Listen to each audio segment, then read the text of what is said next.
Hello, Internet. Oh, wait. Okay, there we go.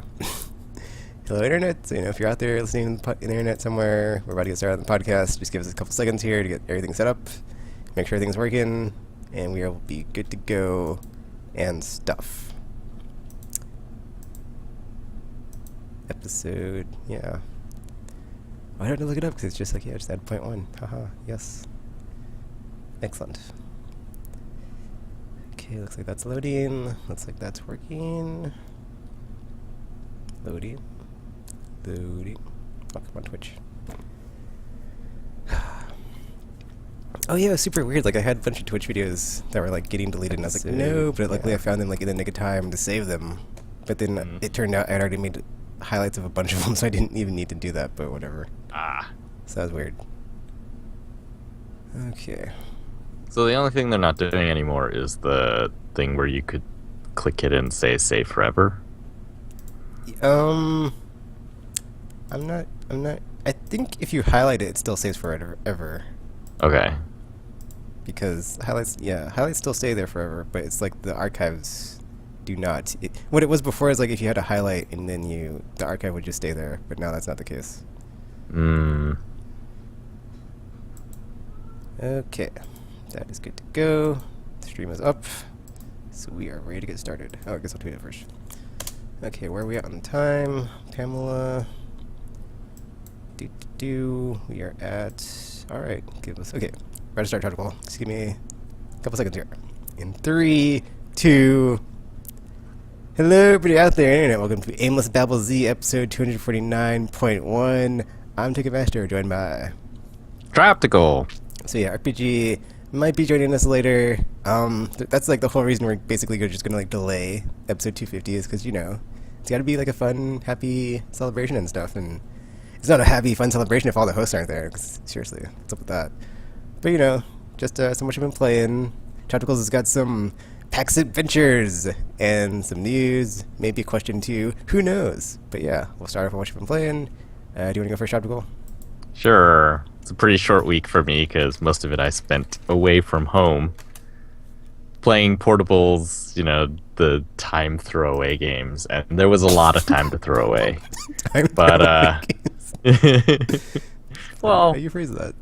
Yeah, that's what they are. But yeah, I mostly played Diablo 3 this week. The season started on Friday, where you can start a brand new character, doesn't have access to any of your shared character gold or inventory or Paragon points or just, nothing. It's like you deleted your Battle.net account and then you started a new one and now you're playing Diablo 3 again. And I was like, okay, well, I've never played the Crusader yet, even though I've had the expansion for, what's it been, a year?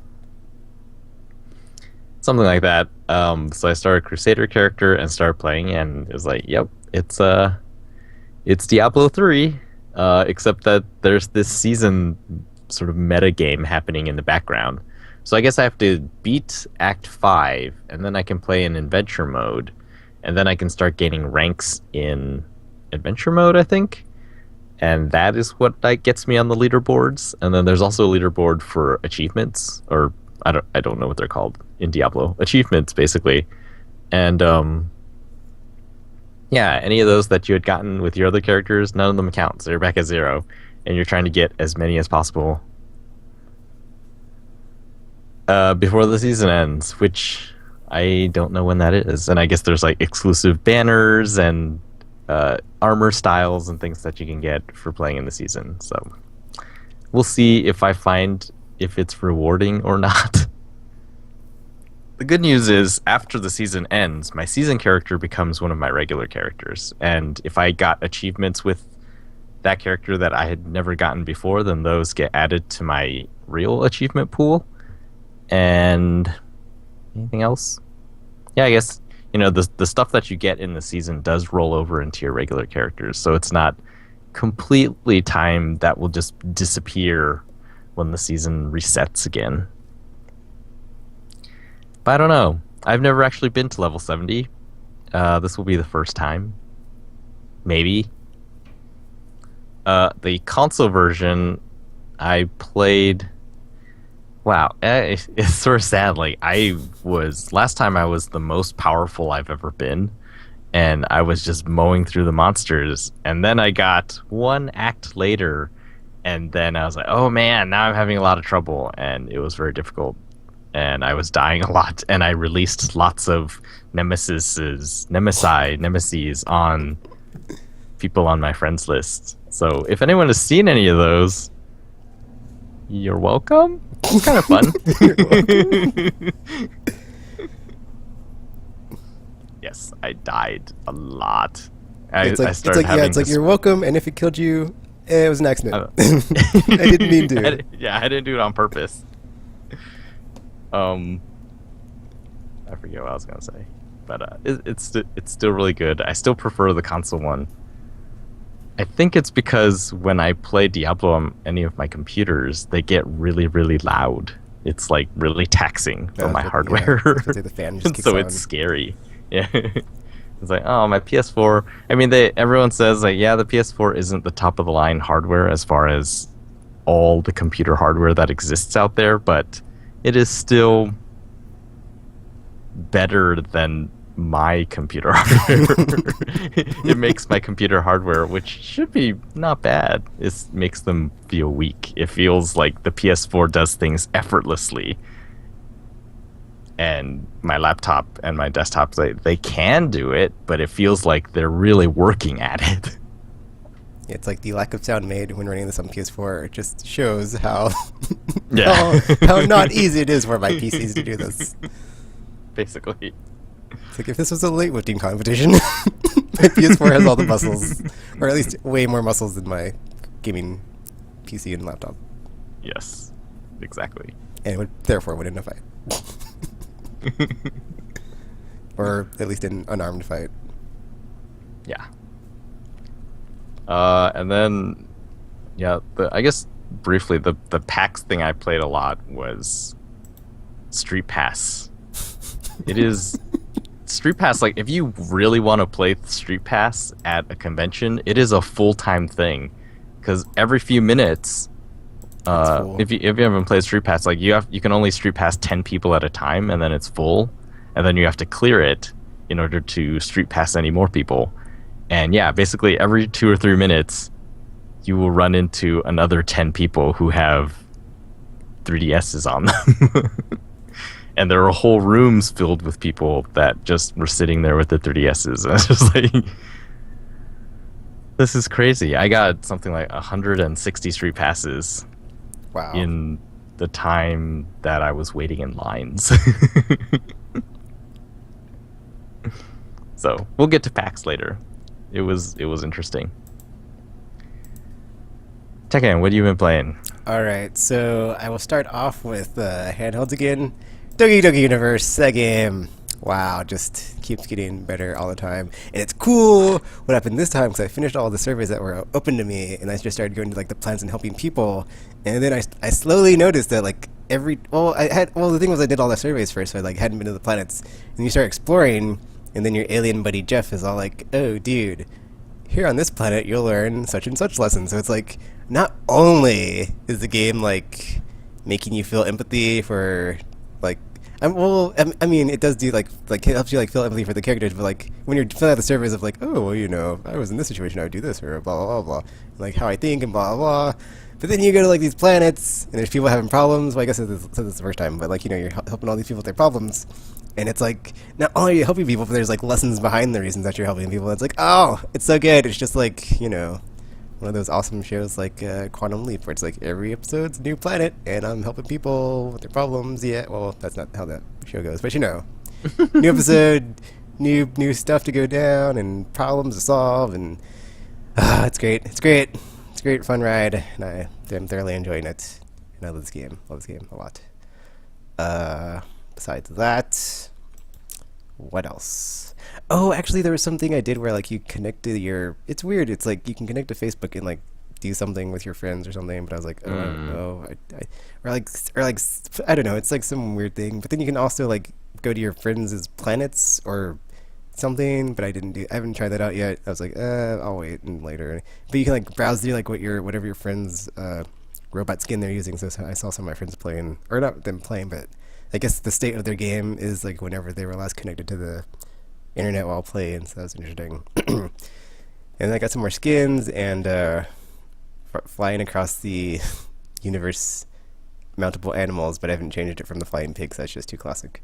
I was like, wow, I don't think I've ever seen a flying pig in a game before, even though in video games you can kind of do anything. So yeah, I just keep thinking it's hilarious that he flies around on a pig. Besides that, let's see. PS3. Okay, so I guess I'll go over Ace Combat Infinity because a lot of stuff has been going down in that game. So they just had, or today, the new monthly goal is for the I don't know what the stage is. It's the one with all the oil fields in the day in the desert somewhere, and so that's the 500,000 or 1 million points or whatever goal for the month map, and I'm almost close to the 100,000, I think. So yay! And then there's new titles and emblems for that, and credits or whatever. But the real thing that I'm happy about is I finally got the rank of captain. So I just gotta get a few more unlocks. And F22 is yes. It's like I'm almost there. F22 is like within range, and I was like yes. So after I get that, I'm not sure what I'm gonna do. It's like I think I will save up credits to unlock the campaign missions because then I won't have to buy them. So yay, which is really interesting. It's like a free-to-play game, and not only do you get like whatever in the multiplayer for free if you don't buy it, you can get all the levels without having to pay for the game, which is insane. But I was like, whatever, I'm not going to complain. So because I already have like enough to buy like one mission, but I'm like, dude, this is F22 money here, so not spending these credits right now. There's a bunch of like special planes that they've added too, as well as like every often they'll have like timed skins for planes that you can get. Like I got this one for I forgot the name of it, but there's that and some F-15 plane skin that I really want to unlock because I have an F-15. So I was like, oh okay, let's see if I can get this one. Oh, and there's like this gold F-16 skin I got. I haven't used it yet because it's actually a separate plane. I was kind of angry because I was like, oh well, I was gonna upgrade that plane to higher than level 1, but I guess not now. But yeah, they just like keep adding new stuff. It's like free, it's crazy. I was like, wow, this is very interesting how this works. And I haven't had to spend money. Well, yeah, early on I did because I got impatient, but it was like less than like the price of like a $60 game. So I was like, whatever, dude. So yeah, they got some money, but they didn't get like as much as Bioware got from me. So I learned my lesson there. It's like I guess I have like a limit on free to play games. Well, no. Some free to play games, like, if I'm enjoying them enough and I'm like impatient enough. Actually, no. Going forward, like I'm never gonna do that again. If I get impatient, I'm just like, whatever. This is free to play. I'll just come back to it and then have my free currency, and I'm never gonna spend money again, even if I am on a roll or enjoying it. That's just the nature of the beast. It's like it's fun, it's free, but that's why it's free because they'll turn around and be like, so Ticken, you enjoyed your time, you're out of your free time, and it's time to pay. And I'll be like, oh well, I guess I'll go do something else because I'm not gonna pay you. But yeah, it's Combat Infinity, still fun. And stuff, and always getting added, or always adding new thingies, because there's this new thing that there's available now, where it's like this assault mode. I talked about it last time, but there's another stage I think that's like I'm not sure if it's like a time thing, because some of the stuff that they do is like as far as events and whatnot are timed of like, oh, for a month, or for a week, for a couple of days. It's like there's this one now where it's an assault on like a bunch of planes and ground units and stuff. So we'll see, but I haven't had a chance to encounter it yet, but when I do, if I do this weekend before the Monday that Destiny comes out, I will talk about it next time. But we'll see how that goes. And then the other game on PS3 I played was Gran Turismo 6. So this game. Okay, so the new weekly events came out, and the drifting events this week were insane. It's like, okay, the first one wasn't that bad because it was like a 70s era. I think the newest it could be, the most current it could be was like 1970s era Japanese car or whatever. And then the one after that was like a racing car, something wheel drive 4-door or something. It's weird how they phrased it, but yeah, basically it'd be like the super modified racing car, and like those cars are hard to drift because they're so powerful. So man, I started off using the Vision Mercedes-Benz car. But I was like doing terrible. I was like, oh, let me change cars. And then I switched to the the Mario Andretti Hudson car, but it's like way too slow. And I was like, oh, let me switch cars. And then I switched to the McLaren F1 for a while, which is like, because I was like, well, let me like just try one of these awesome cars and see if it's doable. And I was doing okay, but I was like, dude, this car is like way too powerful. I have too much speed, and my drifts are not going as long as they need to be. And then I switched finally to like the BMW Vision Gran Turismo car, and like, it's like that car was good, and I knew it would probably be like good because it's like, you know, BMWs are like, you know, that type of drivetrain that you need, and like they're pretty powerful and pretty stable, blah blah blah.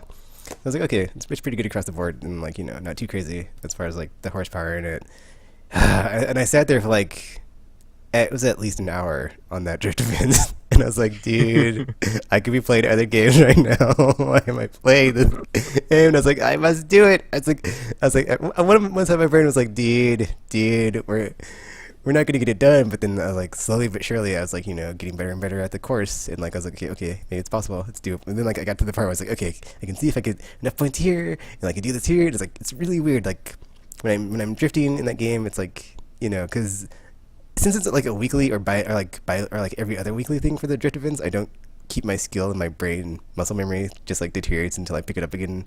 But then it's like when they're the super hard ones like this one, it's just like, oh, it takes like every ounce of skill and power just to, and then I'm just like slowly going through them, like, okay, I see where if I just do this little part here and this adjustment here, and then but it takes so much time, and I'm like, dude, I could just be playing other games right now, and why am I even doing this? And it's just a grudge. This game's old. It's like a year old. I need to be doing this to myself. And but then I'm like, well, if I don't put it on YouTube, someone might call me out. So yeah, my pride's at stake, and then that's like my fatal flaw is my pride. So I was like, oh, fine, I'll stick it out and get a bronze at least. So I finally did, and I was like, yes, and I felt so. Yeah, I had my Fiero moment. I was like, yay, and yeah, that was it. I was like, F you, Drift Vince, but I got you, haha. So, yeah. And it kind of made me want to go back and play all the stuff in the game that I haven't gotten unlocked yet. So I was like, maybe, but probably not, since Disney's next week. So, yeah. But for a time, I was like, well, I could just maybe go back and start playing some other stuff right now in this game to finally unlock it. But I was like, that's okay. And then, let's see, besides that, so on PS4, I went back to Lego Marvel to see if I get past that part I'm stuck on. Like, so I'm stuck in that game. So I'm like, yeah, I'm stuck in a kid's game. I feel so great about myself. I played that for like, not very long. It was like 10 minutes. I was like, oh, here's where I stuck it last time.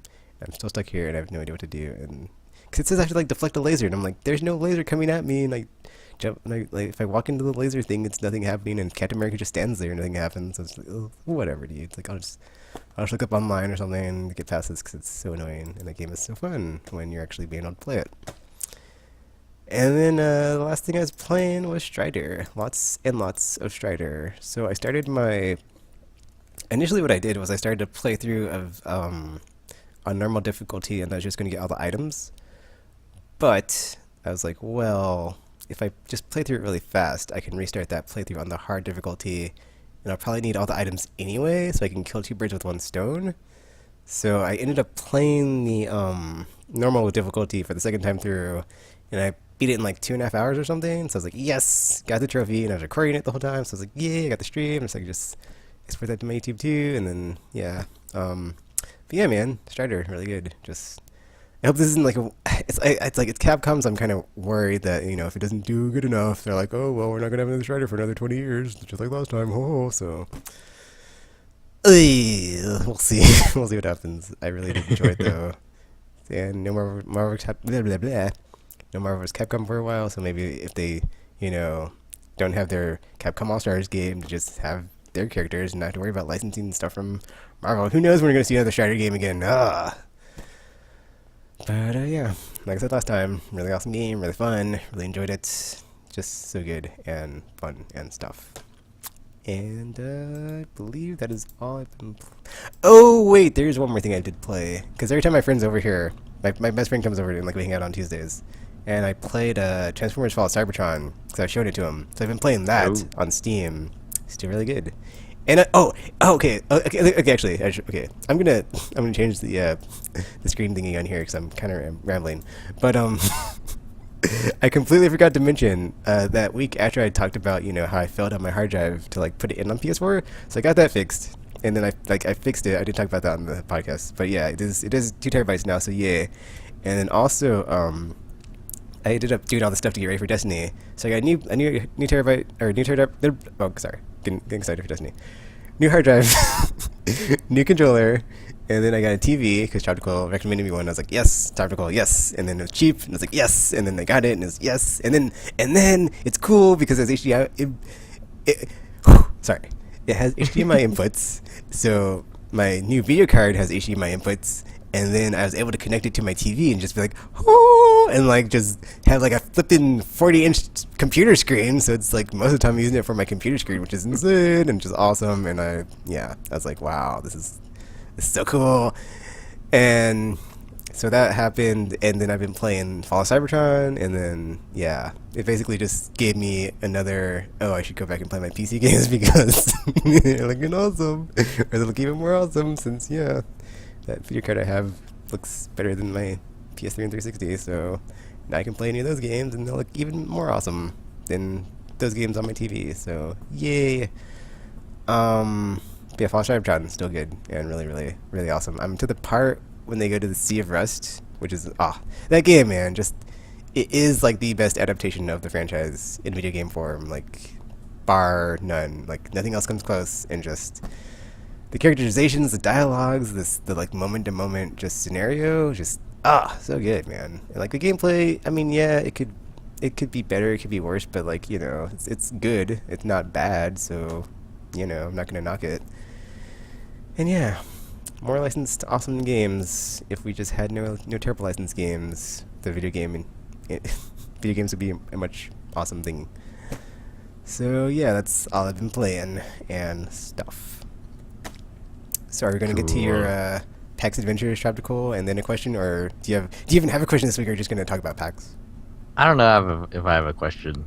Like, it's been a very strange week. I know, it's like game it was like a crappy week followed a crappy week, because it's like, oh, the internet, these guys should just calm down. And now it's like, the internet, you're never safe. It's a trap. I think that's my new theory on the internet. It's like, it's just like the Citadel in Mass Effect. It's a effing trap. It's like, nope, you think you're safe. You think you can just go on there and do whatever. And then someone can just be like, haha, I'm on the completely other side of the planet than you, and I'm doing these things to you. And it's just like, oh, internet, why? You're supposed to be like awesome and connecting me, not trapping me and imprisoning me and doing these other things, and just the internet's like the Citadel, man. It's a trap, and the Reapers are using it every day to do stuff to people and indoctrinate. Well, I guess not indoctrinate them like literally, but yeah.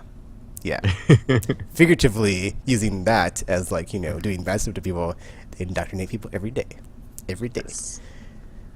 External intrusions every day. Because now I'm just like thinking, like, what's the company going to be this holiday that gets hacked? That's not Target, or maybe it's going to be Target again. Who knows? It could be all of them. And then I'm just like, I want my Taken bubble. I want my space bubble. I want to be safe. But it's never going to happen. It's never going to happen. It's just there's no solution. But now I'm glad I don't have a cell phone, because I don't have to worry about that. So yeah. Yeah. People are saying, oh, Taken, you need a cell phone. Taken, cell phone. It's like, hey dudes, I could just point to that and be like, yeah. Even though I don't have anything like that going on, if I did, yeah, I'd be all like, oh no, but I don't. And I don't have a cell phone, so double security on that. But yeah, that was a like complete tangent, Trioptical. Sorry, continue. Anyway, yeah, the questions are usually about game community stuff, and I don't know that there really is one. I mean, I think that's one of the issues that's happening right now is that... Well, you were at PAX Trioptical, wasn't there a bunch of gamers there? Or, whatever you want to call us now. Well, yeah, that's exactly the thing. Like, everyone uses the term gamers, but I think everyone means something different by it. Oh, interesting. So, like, some of the arguments against gamers is, like, they're not really against gamers. I feel like if you're offended by those articles, and this is assuming you've read them, then you should be offended because it is talking about you. If you're not offended by the articles, then you're right, because those articles, a lot of them talk about gamers, the word gamers, as not just people who are all together playing games. It's talking about gamers, the word that publishers and marketing came up with to say this is the target demographic and this is what they like.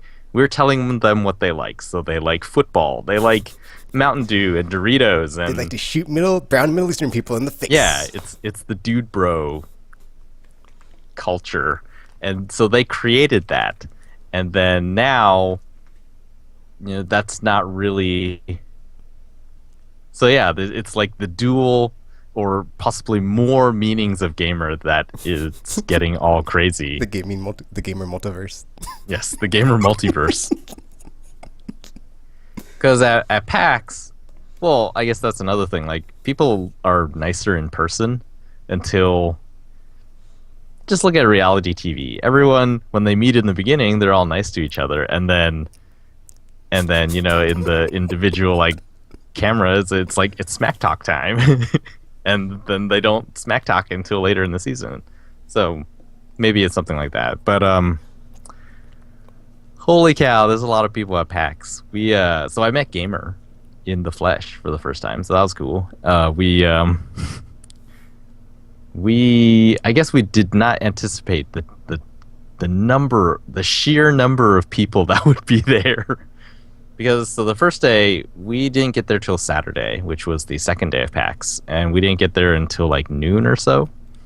And yeah, we basically made a run around the expo floor, checked out, it's like, okay, who's here, what's here, and then decided, let's go try to play, I think it was The Order. Well, the first thing we tried was Drive Club, because sadly for them, there was no line. It was just like a few people standing around playing Drive Club, and it's like, oh, we can just play Drive Club. And we checked that out. Looks really good in motion. I guess it doesn't look quite as good in screenshots. And then T-shirts. T-shirts are the currency of PAX.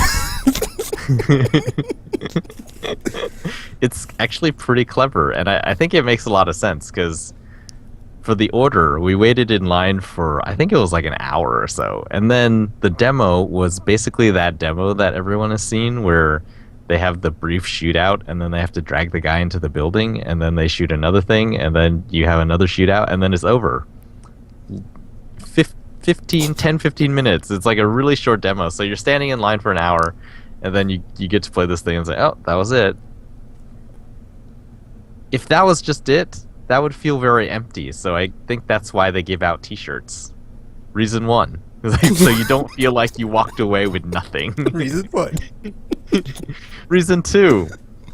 After a few hours, I started looking around, and when you see T-shirts, I was starting to think, oh, I want to go play that demo and get that T-shirt. So I was collecting clothes here. I was like, I'm going to get me a new wardrobe at PAX. And so for them, it works as, like another marketing tool. So, and it's just everything. Like, everything they were giving out is wearable. Final Fantasy 14 were these like Burger King style cardboard hats. Smash Brothers, they were giving out like towels, like sports towels, those short ones. Lots of places were giving out lanyards. There were pins. It's just like tons and tons of wearable stuff. But yeah, what I remember most was waiting in lines, ridiculously long lines. Some lines, wow, they didn't seem long. Like, we went to play Until Dawn, which, by the way, looks really awesome. I think that game's going to be pretty neat. But, yeah, the line looked really short. We got into the line. It's like, oh, cool. This is going to be a short line, and then we'll be able to go see something else.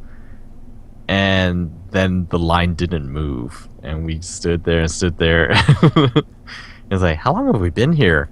And the guy in front of us is like, oh, yeah, the demo is something like half an hour long.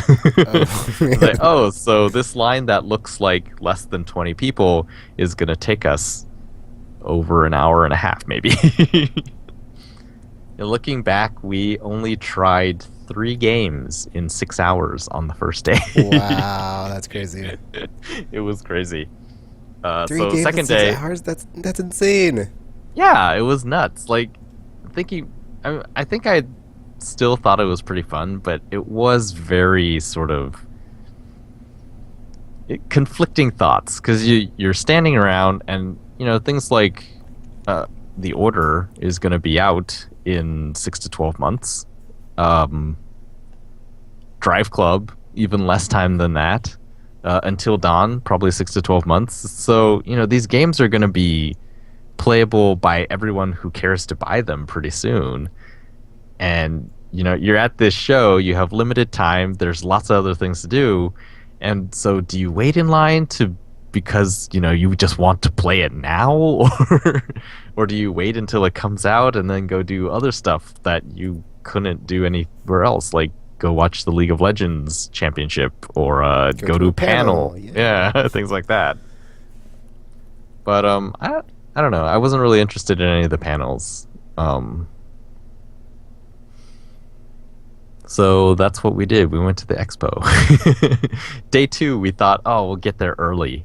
And that way, at least one line that we wouldn't have to wait in because we're there early. Turns out, huge miscalculation because everyone gets there early. And so an hour early... Great. Yeah, an hour early. So clearly everyone's a gamer here because they're thinking in their minds, well, I know what I'll do to get ahead of everybody else. I'll just get here early to get my stat boost.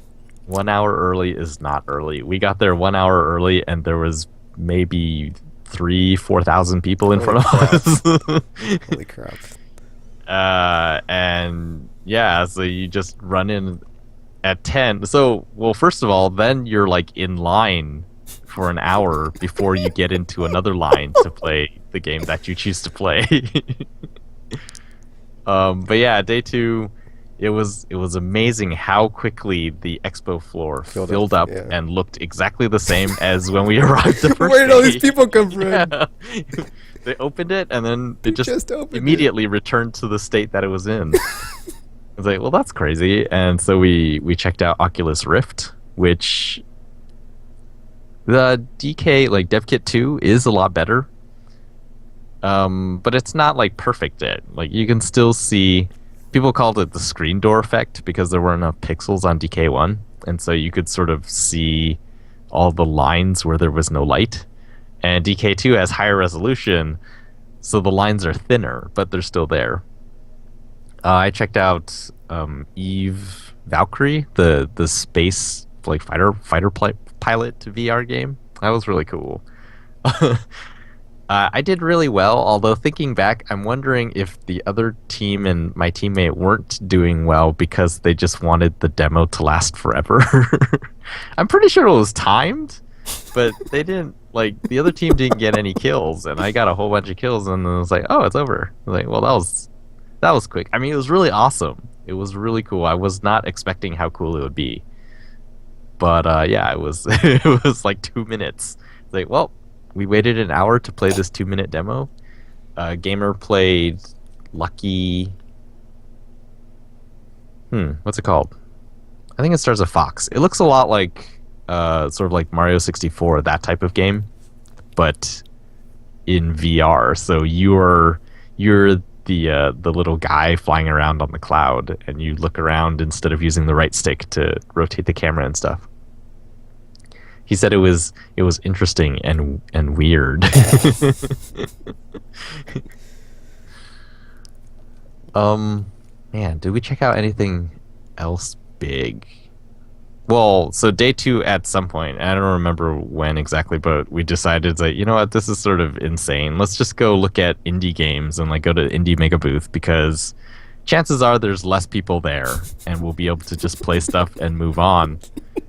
And so we went over there, and the lines were shorter, but it was also a trick. Because indie games, like, they give you much longer demos. Ah.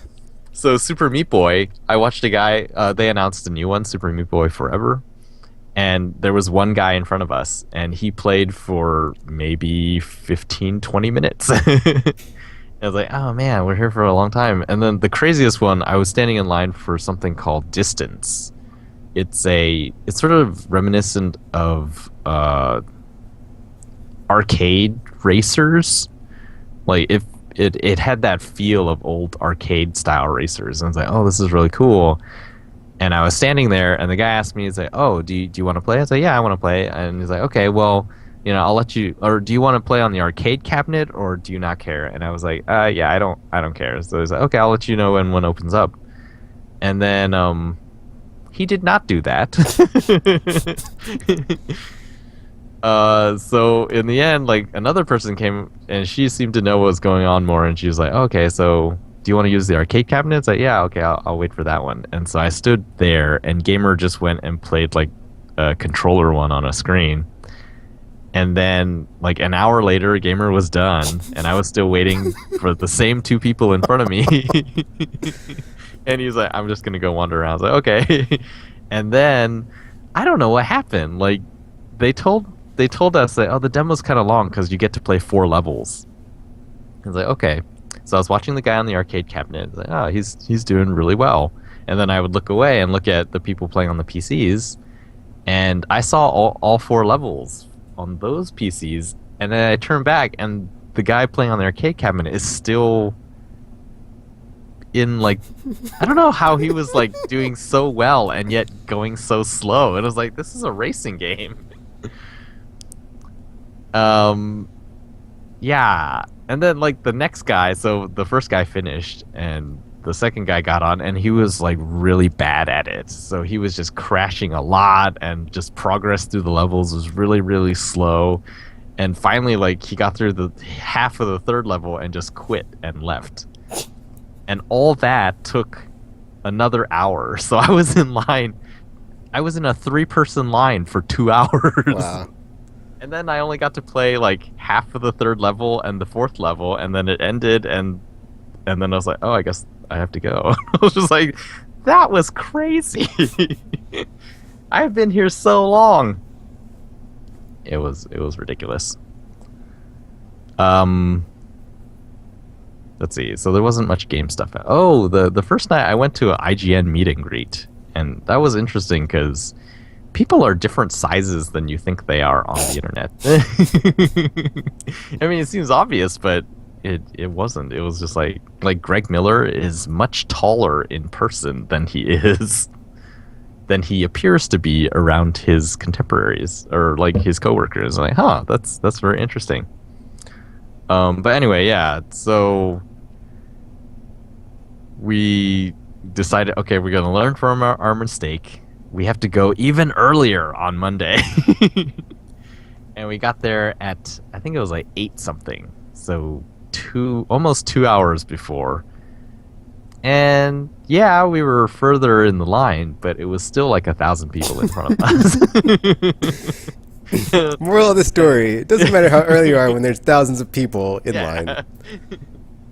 And it was just like, all right, it was like this works for one thing. Like, what is the one thing we're gonna go see that we won't have to wait in line for? Because the annoying thing was, and this happened to us at Oculus Rift, like they don't want the lines to continue infinitely long, so they cap the lines at a certain length. And when you walk up and the line is capped, they just say, "Oh, the line is capped. Come and check back later." But you can't do that because if you look around, you see other people who are sort of like in a fake hidden line waiting to get into that line. And so if you come back later, like basically you'll never get in line because people are sort of camping the line.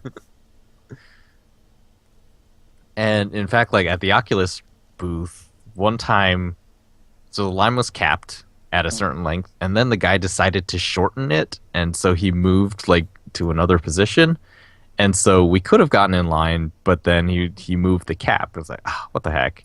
And we went and tried out Forza Horizon nearby, and we looked over, and like it was basically right after we left, like he restored the length of the line to what it originally was, and I was like, what was that? Like he just didn't want us to get in line. Anyway, yeah, so Microsoft, those guys. So we decided to check out Shadow of Mordor as our one early advantage demo Monday morning.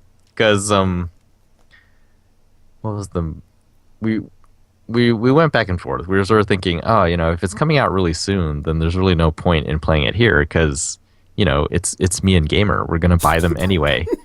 But then I was like, well, like Batman Arkham Asylum. I had read about it, but it wasn't until the combat demo that they had in stores. That was like once I played that, that's when I was truly sold on it. And so we thought, yeah, you know what? Let's go check out Shadow of Mordor and see how it plays because we've heard it plays like Arkham Asylum type combat. Doors open at 10, so we've waited 2 hours in line already.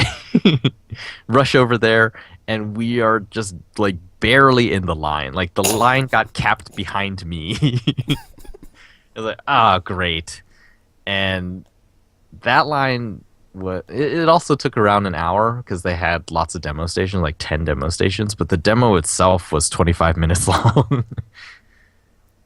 waited. Say, finally. And man, yeah, Shadow of Mordor is going to be really cool. The combat is very similar. It doesn't feel the same as Arkham Asylum though, because Arkham Asylum, or just any of the Arkham games, once you get past, was it 3 times combo, then all of your hits knock people down in one hit. Is that how it worked? No, well, it depends on if you got a critical strike or not. Oh, like it wouldn't take him out, but you would be able to knock him down, right? Oh, yeah, you're right. Yeah, I think that's what happened. Because you get the upgrade where it's like I think it's like it's ×8, and then you get the upgrade if it's like ×5 instead of 8 or something. No, that's for the special takedowns. So those actually take guys out. Okay. But yeah, like that doesn't seem to happen in Shadow of Mordor, and it feels sort of weird because in Shadow of Mordor you're using a sword, and when you slice someone, shouldn't they go down? But they just get hit. It's sort of like the earlier Wolverine games. It's like, how are they blocking Wolverine's claws? Like that doesn't fit the fiction. But the Nemesis system is really cool, and it's just like this simulation of orc hierarchy. And you're trying to so in the demo, you're trying to kill one of these war chiefs, and each of them has different strengths and weaknesses in combat, and different, like some will be more vulnerable to the takedown moves, and some of them will be vulnerable to like beast attacks, because you can like dominate beasts and then they become yours. The other thing is like some of them will have bodyguards, and so what you can do is you get to choose how you want to take them down. You can go directly to the war chief, but then you have to fight the bodyguards probably and like a whole bunch of guys, and the war chiefs are really powerful. Or you can go for the bodyguards and either like dominate them so they become like they fight for you, and you can tell them to go assassinate their war chief or go get intel on the war chief and lots of things like that. Or you can go for like an unrelated orc and then dominate him and get him to, join that war chief's clan as like a spy and, start an uprising or something. It's really cool. And in my demo, I died. Just some no-name orc lackey killed me. And it was really neat because then he became upgraded and he joined into the hierarchy. So he didn't appear there before because he was just a soldier. But then he got ranked up and he became like a captain, and then he killed another captain, and then he became like a better armored looking guy, and he was like higher rank in the orc society. I was like, oh wow, this is gonna be really neat. And apparently that's only sort of one aspect of the game, so I'm very much looking forward to that one. Yeah, pretty much did not see. I'm still not really sure it was worth it. I think it was really cool being there and like traveling, but the playing of the game's demo stuff is like, yes, I got the t-shirts, so I am happy about that. But those were really long lines, and pretty soon I'll be able to play those games in my home. The Street Pass thing is really cool, but if you really want to make the most of the Street Passing, you will be doing nothing else. Like you'll just be standing around doing a street pass. Other stuff we tried, Bayonetta 2 was there. That looks super awesome. I was sort of on the fence, but after I saw it, just the Patrick, well, it's sort it's weird to hear you say you're on the fence about a game like that. of Unless you weren't a fan of the first one. well, I'm on.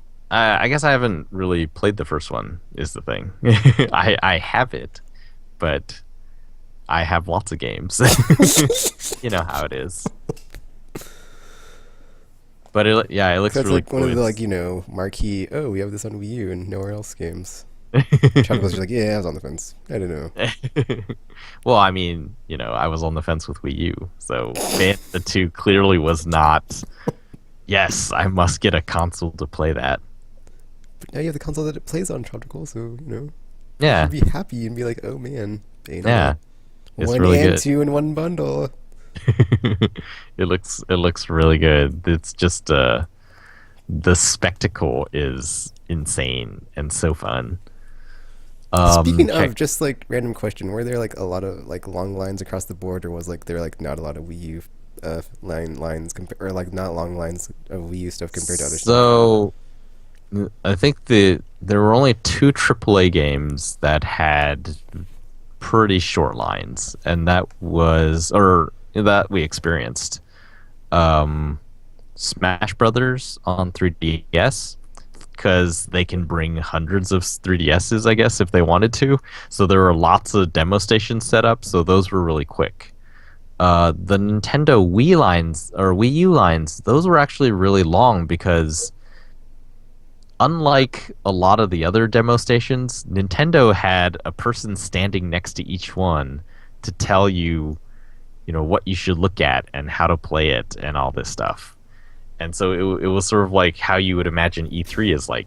You got the PR guy there telling you, oh yeah, this is Bayonetta 2, and here's the features of the demo, and these are the features of the game, and so you get a really long demo with all the Nintendo games. And yeah, that was another one of the traps. We got into a line for Bayonetta 2, and it was just like, wow, there's only like 10 people in front of us. This should go really fast.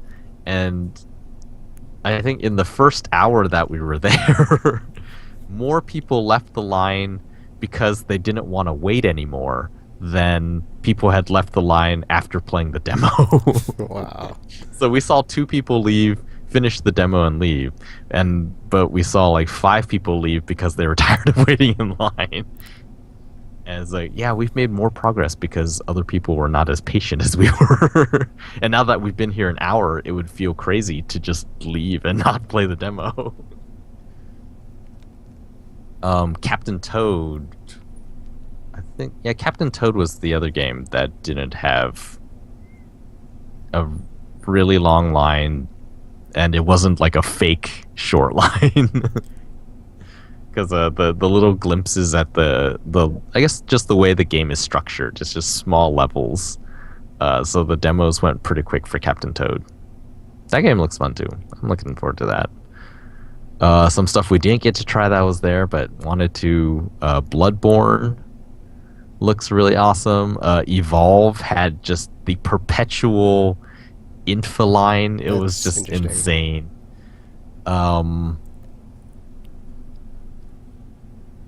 I want to try Heroes of the Storm at the Blizzard booth.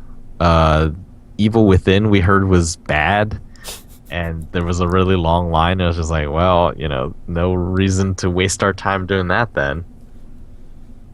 Oh, I guess that's everything you talk about after you're done with this list is like, the word of mouth on the floor, like what was good, what was not. Evil Within, Yeah, Evil Within was just, I heard mostly negative things about that one. The Sony Online Entertainment booth, they had like Landmark, which was originally EverQuest Next, but I guess Landmark is just going to be its own thing. H1Z1 was there, Planet Side for PS4. Maybe what's that other one they have right now? I don't know. Did you say Planet There was Side no one already? at their yeah. There was no one at their booth. It was sort of sad. They had a big booth too. And you walk by it, it's like, wow, it's like empty. I guess those are considered AAA games. So those were AAA games that we touched with no line. Did you play um, H1Z1? Was it playable? yeah, but it's a very Oh, it's like an early like build or something. yeah, or I don't know if it's an early build, but it's a very slow game, and since it's lots of like procedurally generated stuff, you're walking around. It feels like the wrong type of game to have on a convention center floor because it's really loud and bombastic all around you, and you're in this sort of empty wilderness walking around and nothing is happening. The Behemoth, they were there with their new game. Huge line for that one. I was like, well, not gonna see that. Tales from the Borderlands had a really long or short but long wait time. So I didn't see that one. For some reason, there was a ton of people waiting to play Borderlands the pre-sequel. And I was like, really? Because it seems sort of like the same game. But okay. What are the indie stuff? Well, I got to see I think it's called Darkest Dungeon. It was like a Kickstarter. You should check it out. It's a turn-based role-playing game, I think. And the hook for that game is like each of the characters has different tolerances to stress. And if they get to their breaking point, they will have different characteristics emerge. So like some will actually become better fighters when they're fully stressed and like they're more focused or whatever.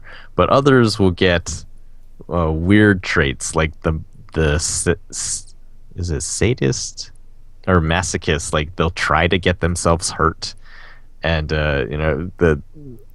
some will get really afraid and will be paralyzed in fear and won't do anything and keep trying to move to the back of the line. Or some will be like really selfish, and so if you like find a chest, they'll be the ones that want to open it all the time. It looks really neat. Like the art style, I think, is what is gonna grab most people. Is that the one where it's like a side-scrolling one? Yeah, it's like a side view Yeah. of it. It looks really cool. There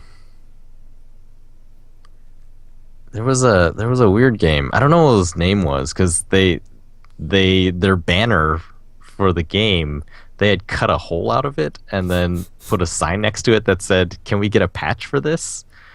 And the whole game, the premise of the game is that you're inside this world that is basically an abandoned video game. So take Duke Nukem Forever and imagine that it was never finished. So it just had all those pieces. And then you're a character in that game. And so a lot of the challenges in that game involve using sort of the mechanics and stuff that the game creators made but never put together, and sort of combining them in interesting ways that help you get around in the environment. I didn't really get to see it, but it was like it sounds very interesting. I heard the developer talk about it a lot because I was waiting for something nearby. Ska Studios' new Salt and Sanctuary was there. They made a Vampire Dishwasher Samurai and Vampire Smiles. This one is sort of their take on Dark Souls or Demon Souls. Seemed pretty neat. Yeah, what? I guess all I remember was that people were saying that The Evil Within was not good. I guess people were saying that Until Dawn was pretty interesting, but that was just like around the Sony booth, so I'm not really sure if that was the general feel around the floor. One of the IGN guys was telling me that there's a game, The Adventures of Pip, that's really good. One of the gimmicks, I'm not sure what the game is really because I didn't get to see it, but you start out as just 1 pixel, and then over time you evolve into an 8-bit character, and then later you're a 16-bit character. That sounds interesting. Yeah. Yeah,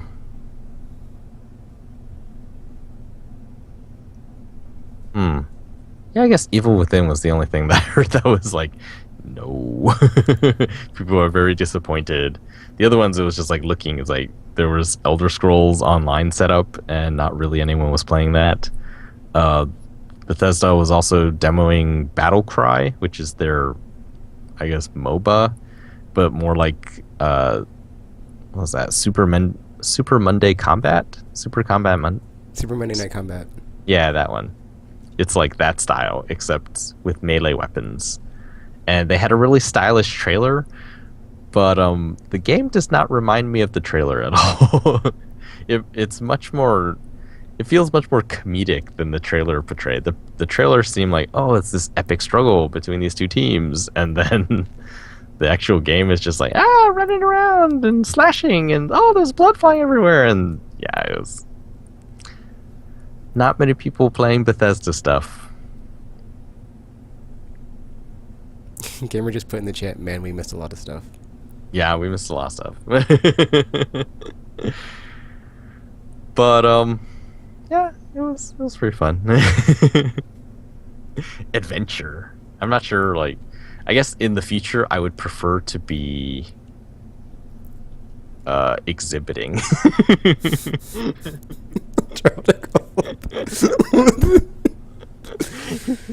I don't want to go there as an attendee. It's like, man, it's very tiring. There's nowhere to sit.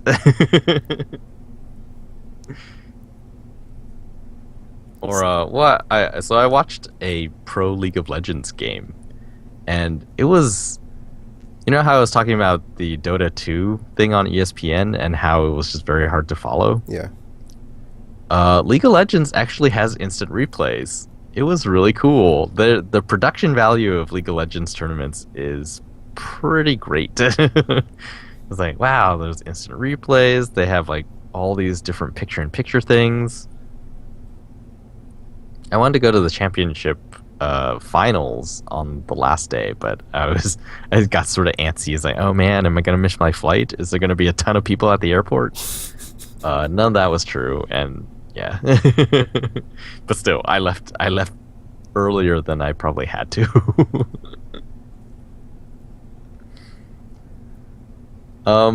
Yeah, I guess check it out maybe once and then see if it's your thing. There is lots of swag, because swag is good advertising. If you don't have a lot of t-shirts, you can get a lot of t-shirts if you're willing to wait in line. If you're willing to wait. Yeah. Which might not be the case since some of the lines are so long, but you know. That just means that t-shirt was just even more worth it than the others. Yeah. You don't... They're not really free t-shirts. Like, you have to work for them. What's the minimum wage now? 7 something? If you wait an hour, you paid $7 for that t-shirt. I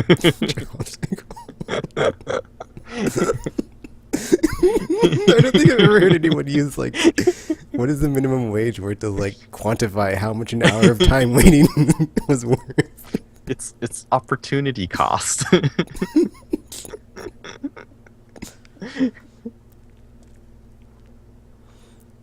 Okay, so going in, did you have, like, a list of stuff that you knew was going to be there that you wanted to see? I did not. Okay, because I was going to say, like, did you, like, I guess, like, did you have, like, a, you know, top 5 of, like, if I can go back to PAX next year, well, then, like, my top 5 PAX survival tips for someone that's going? I guess I would say, yeah, make a list. Because, our trip was pretty, like, not organized. See, like, I never thought I'd be going to PAX, so I never really thought about it. And then when I realized I was going to PAX, I was like, I don't even know what's there. I mean, it's Penny Arcade Expo. I barely read Penny Arcade, so, like, why would I want to... I understand, like, this is the gaming thing now, and I looked as like, oh, it is a big gaming thing. There's like video games and board games and stuff, but I have no idea what this place is going to be like. And with the panels, I was sort of, because I just went to a Oh, so you've never like seen developers. video of it before or anything? Yeah, I've never really followed PAX at all. Oh, It was just because Rev 3 Games did like a really good job last year of like we went to PAX and we recorded a bunch of stuff and it was just like a lot of people, ah, a lot of it's like yeah, it's a pretty big space with a lot of people yeah, that's what it was. and board games as well. Like you said, I was like, oh, there's like a whole thing of board games that they did like a video on. I was like, oh, well, there's just a bunch of stuff here. But I don't know. Well, I guess I don't have much experience with conventions. I've been to one for the general public, and it felt like a garage sale, a giant flea market. And this was kind of like that, except there was not really anything to buy. You're just there. Oh, trust me, Tropical, there was stuff to buy. Yeah, There's there was probably stuff always to a buy. vendor's area. There were those kind of baffled me. So a few of them, like you could clearly tell that they weren't selling legally licensed stuff, even though it was like those things. And I was like, this is weird because it's like the company that owns this IP It's is here, right over yeah. there, and there's like no conflict Oh, going was it like on. Nintendo or some other Japanese thing? Yeah, there was like Nintendo stuff, and well, there was some like Valve stuff, and then the Valve store was like on a different floor. I was like, how does this work? It's possible the Valve stuff maybe could have been licensed. I don't know. I'm not Maybe. sure how that works. Another thing, I don't know if they did this in the past, but there was a lot of places where it's like, oh, if you pre-order the game here, we'll give you a T-shirt. So some you actually did have to do some sort of monetary thing. Although afterwards, I was like, how are they going to check that you kept your pre-order after you went home? I was like, honor system. Honor system. Because like Assassin's Creed, they've been pushing the pre-orders really hard this year, and they had that. It's like, yeah, this is a limited edition PAX T-shirt that you only get by pre-ordering Unity at PAX. Maybe there's some sort of like kiosk they had or something. I don't know. That's a good question. Or like some money order you fill out. I don't know. That is weird. It's like, how do you do it? They kept their end of the bargain. The weirdest promo we saw was actually Far Cry 4.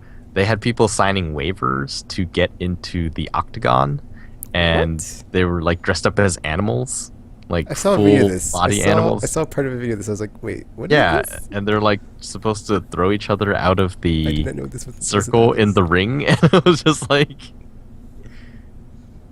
yeah, it was just like, wow, this is very sort of crazy.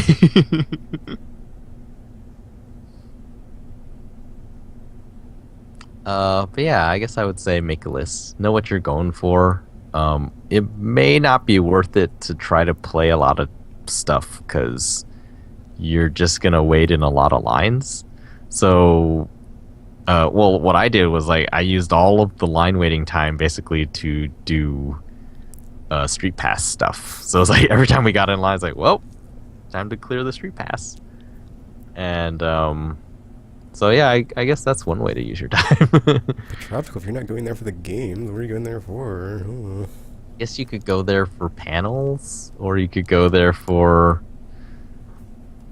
Well, my friend who got us the tickets, he was there for the League of Legends championship. So he like the first day he was in the same room for like 5 hours watching a pretty epic best of five. Like it got to game 5 and it was a back and forth the whole time. So one team won and then another team won, and then the first team won again, and then yeah, that's how they got to game 5, and it was apparently a very good match.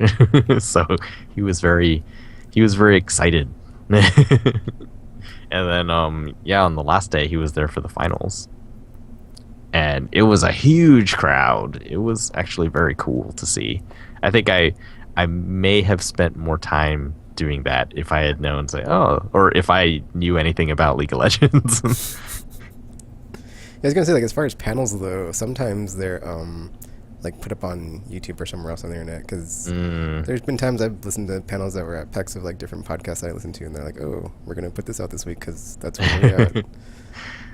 And I like guess the that Battleware stuff's always going up on YouTube after the fact too. So yeah, like I think the Gearbox one I just saw it earlier today on YouTube. But yeah, I think that's why I didn't want to go to the panels. I just sort of thought because developer panels don't tend to go up on the web anywhere. Like the summit that I went to, like I haven't seen any of those on the web because they really are for developers. So I guess like the general gamer population would not be interested in them. But the stuff at PAX is for the general gamer population. And I was like, well, in that case, it's not really going to be in depth the way I want it to be. And it will probably, if there are announcements, it's going to be reported on in the press. And if there aren't, then it's probably just going to be put up on YouTube at some point so everyone can see what they showed. So I was like, I'll just go to the expo floor because that's the stuff that I won't be able to see in the very near future. But then after waiting in the lines, I was like, well, maybe it would have been much more comfortable to wait at home rather than standing in the line. maybe that's why we don't get E3 demos on PSN and Xbox Live. Because they want us to stand in line. They should totally do that someday. That's what they should do. But then I guess no one goes to PAX, and then the PAX people aren't happy. Conspiracy.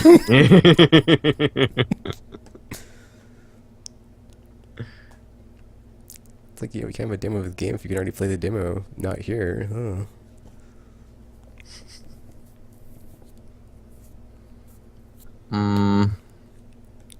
Anything else?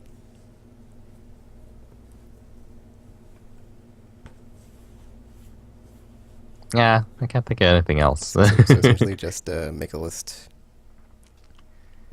And be prepared to stand Yeah, in like line. know what you're going to, and it will just like you'll be able to just focus in on it and probably because like distance, I wasn't expecting to go to that. I mean, I guess it was cool when I finally got to play it, but that 2 hours may have been better spent doing other things.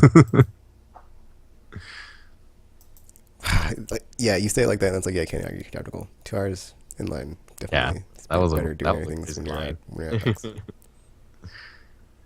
So, but yeah, if you make a list, then you know where you're going. You can scope out the place on day one and sort of figure out, okay, which one is going to be the really killer line, and then try to get early on the other day. But your early advantage only lasts for one thing, so you got to choose the right one.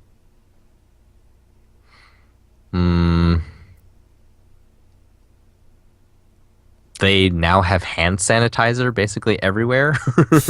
So maybe the PAX plague is less of a thing.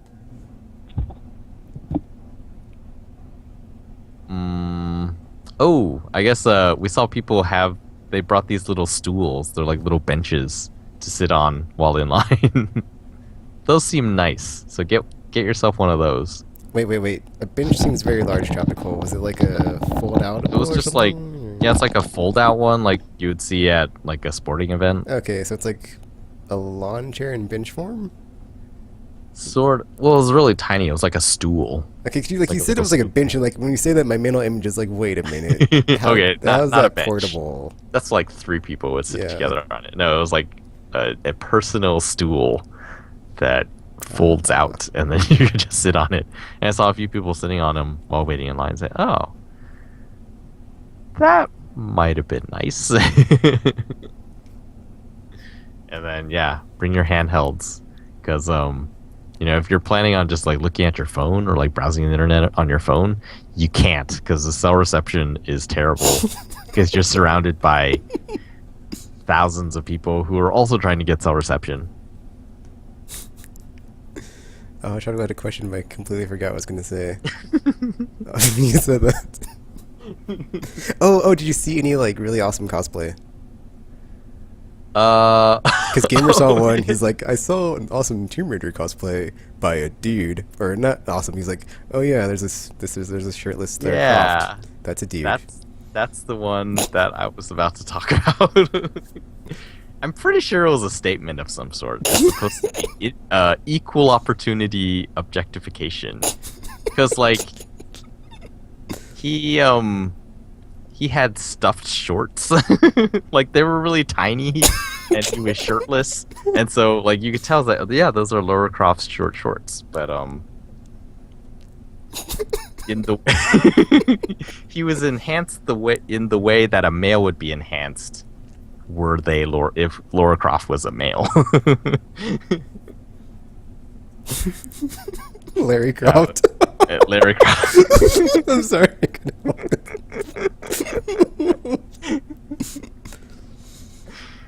Yeah, we saw it while we were waiting for the order. It's like that guy's not wearing a shirt. And I was like, oh, I think it's a Lara Croft. I was like, ah. And then you sort of look him over and it's like, oh, I think it's a statement.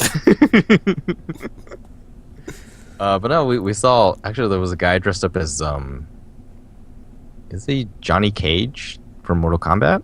Yeah. He, the guy must have been working out, maybe for that purpose or not. It's hard to tell, but he had like the exact build of the character in the game. And yeah, it looked really good. I did see a lady Tomb Raider that looked basically like the cover of the game. So like all the dirt and the bow and arrow and stuff.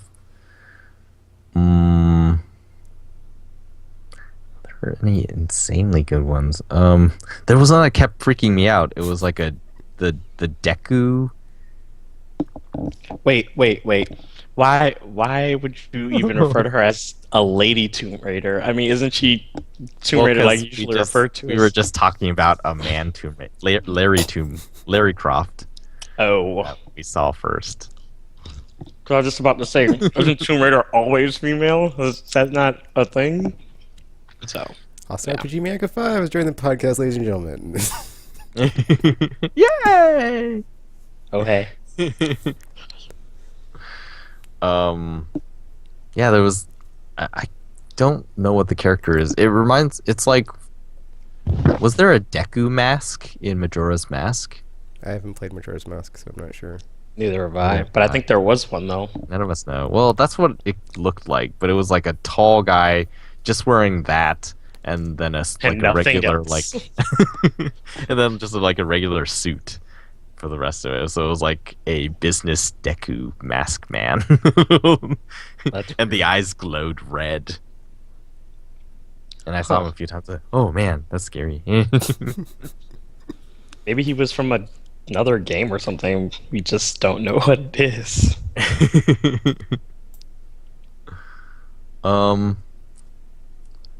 I guess I was not really out on the lookout for cosplay. I saw Guardians from Destiny. There was one of each, and they had the flag from the PvP stuff. It's like Control.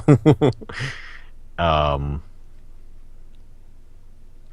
Halo ones.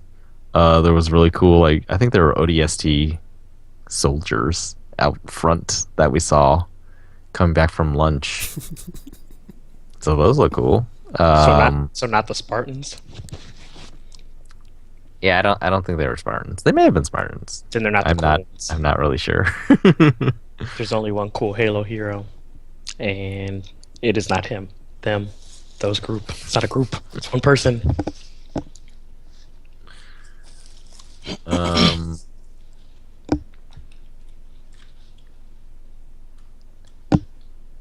Yeah. I guess I wasn't really paying attention. Only when they were striking or Gamer pointed them out.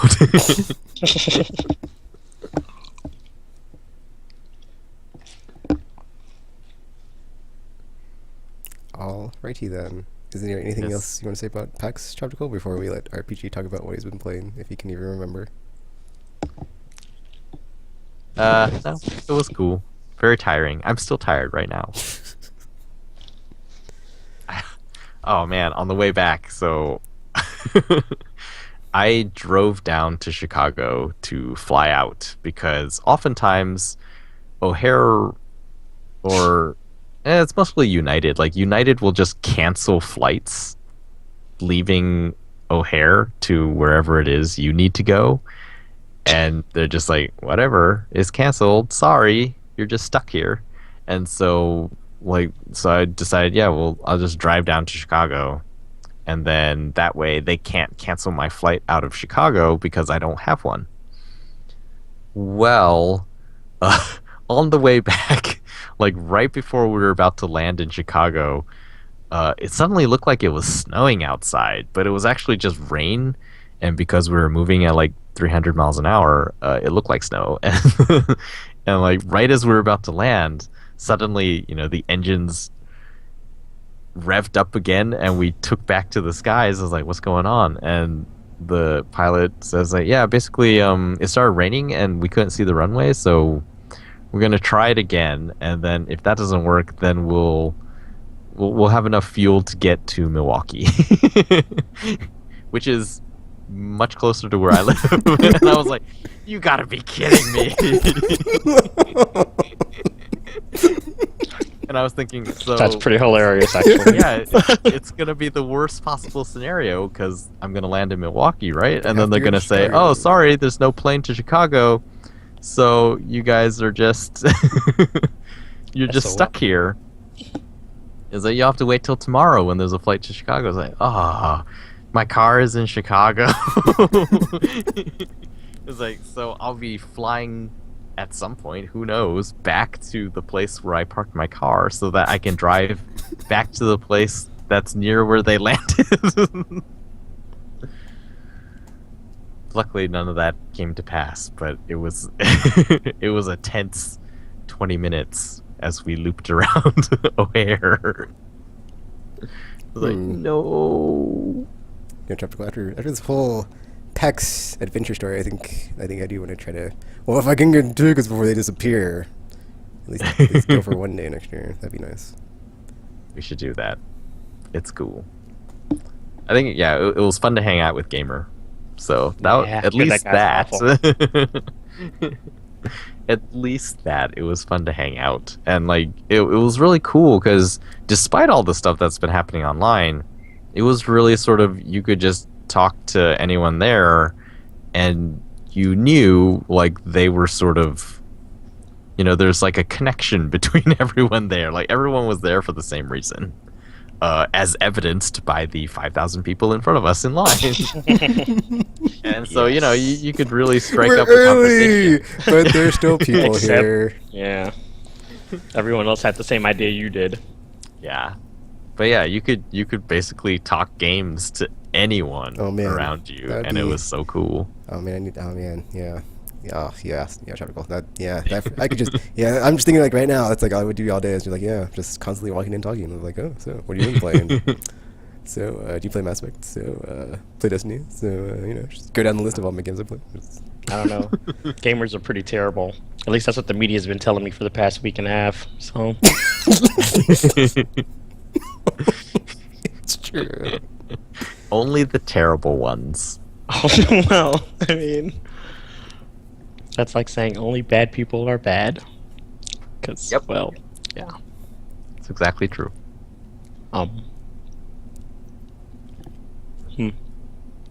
So, RPG, what have you been playing? Or have you played anything at all? Everything! Wow, I like how I asked the question, I have like no screenshot capture, whatever. I'll go with it. I'll just do it on the fly. But so I've been playing Dark Souls 2 still, and I beat the giant spider thingy, so I got soul I needed, and I was like, yay! Now I can get the spell I want, and I was done. So that ended my adventures because I got what I wanted. Yay! So, yeah. Oh, Gamer said all of us should go next year in the chat. It'll be an aimless adventure in real life. Actually, I probably would have vacation time to go if I wanted to. You're already on the West Coast, so I am, so I could just drive there. I wouldn't have to have any flying issues like out. Most again, every watch street this kind of pass I got Yeah, it is really far from where you are. Oh. Like, it can't really be much farther Oh, in wait, the same country. wait, what were you saying about most every street pass you got was from Washington? Most every street pass I got was from Washington and California, and there were a few from Oregon, and then actually more from Canada than other parts of the U.S. So it was like mostly Washington, California, some from Oregon, a lot from Canada, and then like one or two from some places in the Midwest and on the East Coast. Canada's weird. I guess Seattle is, PAX North almost. So Canada. But they were from all over Canada. Like, I almost got the entire country of Canada in street passes for the different regions. That's awesome. It's like, oh, this one's Ontario. It's like, oh, this one's Quebec or British Columbia. Well, it's like right next to the border too, so. Yeah, but like the Texas eastern of the one north. or the western one. I mean, Well, yeah, I'm just saying. and Canada's pretty big. So Do they have Labor Day in Canada? that's a good question. I don't think I don't so. know. I'm gonna look it up right now. Do they? Or It's not? probably like some other random Canadian holiday though, like Boxing Day. Boxing Day. Yeah, like what the hell? Oh, Canada, you're so wacky. So That should be in the anthem. Oh, Canada, you're so wacky. I don't know how it goes. so I couldn't even like call you out on it. So I was like, yeah, I did it. So I know Oh Canada is in it. Oh, Sorry, okay. Jake. Apparently, No. in 1882, it was first proposed after witnessing the first annual Labor Festival in Toronto, Canada. So we got ours from theirs. Oh. Oh, really? Cool. That's weird. Wait, they have a festival? What the hell? We're getting gypped. You get celebrate labor by not working. That's funny because it's true. But still, though, I want a festival. That's not cool. Although people there were just referring to Monday as PAX Monday. Oh. Weird. People are weird. Well, if possible, Oh, actually, it we says we could try to have an aimless adventure there. the equivalent holiday in Canada, Labor Day with a U, is also celebrated on the first Monday of September in many other countries. More than 80 worldwide, Labor Day is synonymous with or linked with International Workers' Day, which is observed on May 1st. Huh. May 1st. That's not Labor Day at all. That's the international That's one, not though. the September. Yeah. They're doing it wrong. They're doing it wrong. The only thing that's supposed to happen in the beginning of May is Cinco de Mayo, where everybody gets wasted. So, Ha! Labor with a U. it's Labor. funny. That's weird. Or Uber? Because they spell color like that too. And it's like, that's so wrong. You shouldn't just put U's in words just for the sake of doing it. Oh, Canada. We're not serious. We're I am. Americans. I'm very serious, Tropical. I am very serious. I'm outraged by this. Outraged. But not really. But, yeah. So, after I finished Dark Souls, I started playing Professor Layton versus Phoenix Wright and stuff, and Saw a little of that. Looks nice. it is my response. Well, I mean, the thing is, because I played the most recent Phoenix Wright game, but I haven't played like the most recent couple of Professor Layton games. So, because I'm pretty sure well, the ones I played have been they've been like hand drawn art kind of thing, or the cartoon art. So it was kind of weird to see it all 3D rendered at first.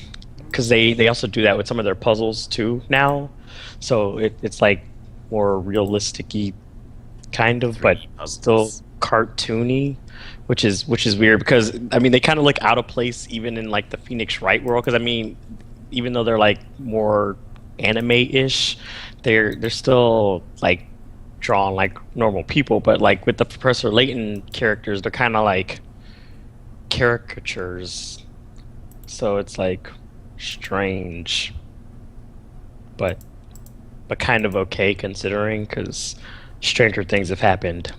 Stranger things have happened. Like that one time that Will was on trial, because that's a thing in Phoenix Wright apparently. Whales can commit murder and be put on trial for it. So, yeah. The game, I mean, I haven't gotten far because I've been kind of busy, but the game is initially split up between prologue for both the main characters. So at the beginning, you play as Professor Layton and his apprentice guy. So you do like a few of the puzzles, and it introduces you to I guess to like the overarching story that's gonna happen. So you meet this girl who's kind of on the run from witches, apparently, and then you get sucked into a book, and then once you switch over the prologue to Phoenix Wright's part, there's a trial with the same girl, and she's on trial for assault and theft or something, but she's acting all weird and stuff, and not her attorney, but her like her guardian or whatever is all telling her to just plead guilty or whatever, and she's all just like emotionless. She's like, okay, and it's like something's going on with her or whatever, and of course Phoenix doesn't listen because it's not what he does. So he defends her, and he's all pointing out the flaws and stuff in the case that was built against her and stuff, and everybody's like, no, this wasn't what it's supposed to be like. So apparently she was, I guess, getting framed or something for something. So anyway, he figured it out, but then he got sucked into the book. So I don't know what's happening, but books are kidnapping people, and that's a thing. So I will find out more as I continue to play. It switched back to Professor Layton and his apprentice guy right after that prologue finished up, so I'll probably be playing just them for a while, I think, unless it's going to bounce back and forth between chapters. So I don't know when and if they're going to meet each other, but we shall see. We shall see. Yes, Luke, that guy. I don't know why I forgot his name, but yeah, him.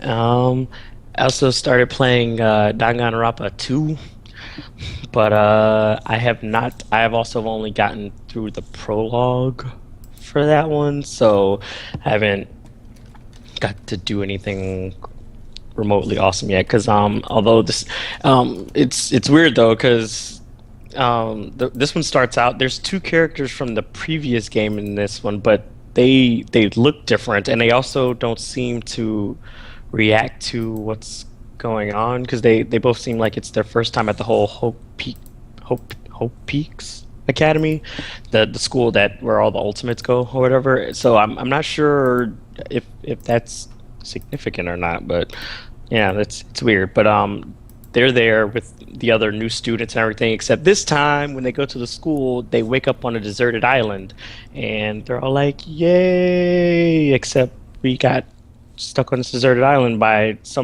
there's some new like pink rabbit mascot thing or something, and she's all telling them to be friends and collect hope fragments and get along and live peacefully on the island and all this stuff. And then of course this doesn't last because it's Danganronpa, so I mean it's can't possibly be peaceful. So Monokuma comes and he kind of hijacks everything, and he's like, no, we can't have this happy game of people getting along. We have to turn this into the murder game. And then everybody's all like, what?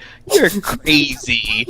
And he's all like, oh, I'll show you how crazy I am. So then he like summons these giant robot monster things, and they like murder the rabbit mascot. And it was like, and everybody's like, holy sh. So they're all like terrified now, because he's like, okay, so this can't be right. So he kind of ruined their happy fun time, and he's all like, "Yay! Now everybody gets to be in despair and murder and stuff." So that's gonna end well, I'm sure. So nothing can possibly go wrong. So yeah, and this time around, a few. I mean, they have, as usual, they have like more, I guess, normal ultimates, like the ultimate gymnast or the ultimate photographer. But then they also or kind of move to the more unusual, like the ultimate yakuza and the ultimate like breeder. So it's kind of like a weird mix of crazy characters and stuff going on. So it's it's going to be interesting.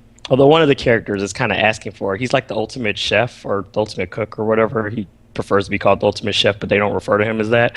So, but he's like this super perverted guy. He has it's almost like a split personality because he like switches between this nice guy and then he's telling the ultimate princess chick to like suck his tenderloin or something. And I was like, this is kind of inappropriate. And of course she's like, I'll do it because she doesn't understand what's going on. She's a princess, so she's been sheltered.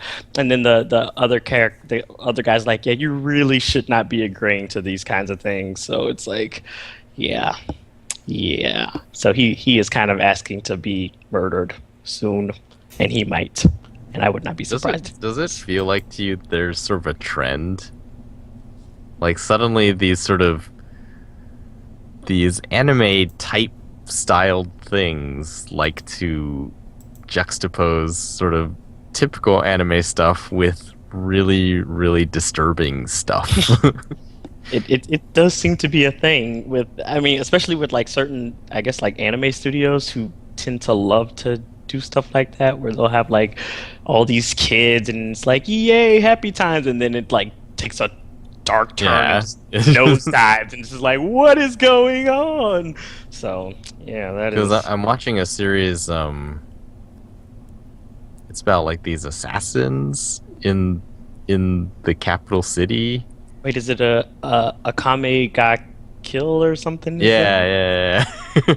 It started off and it seemed pretty typical, and then talk about a I've whiplash. seen RPG tweet about that. My gosh. That show.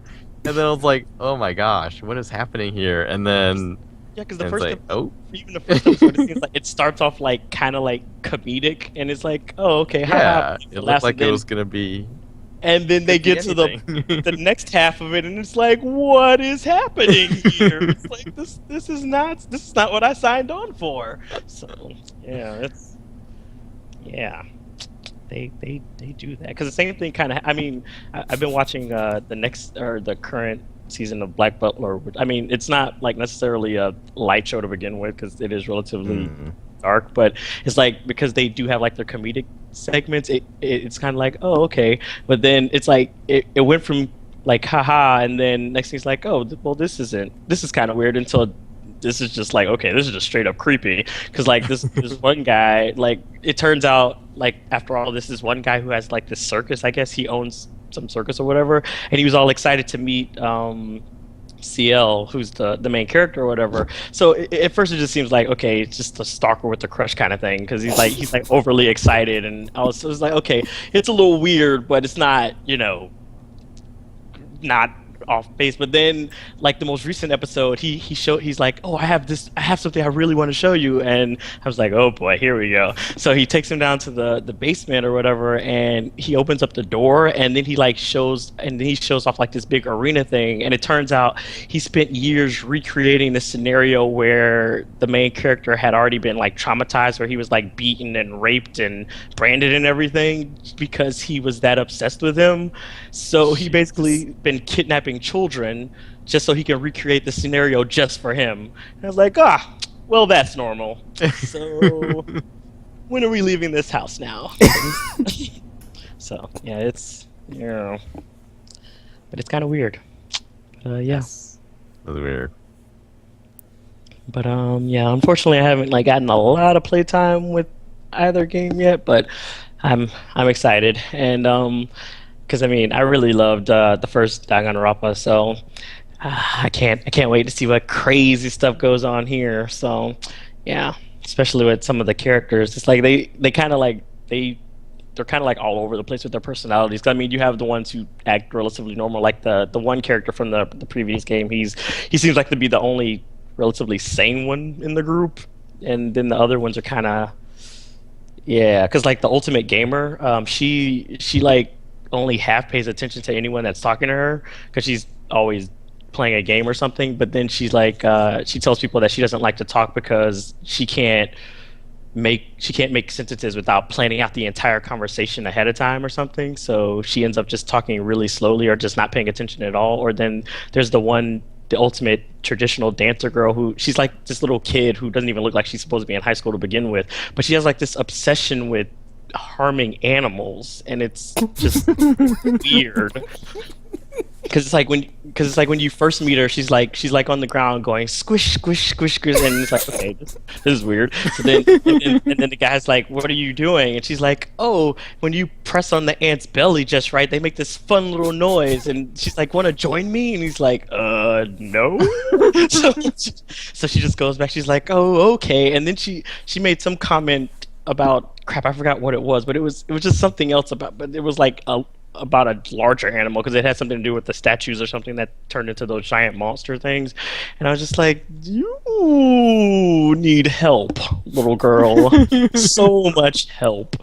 So yeah, they are interesting. So it should be fun.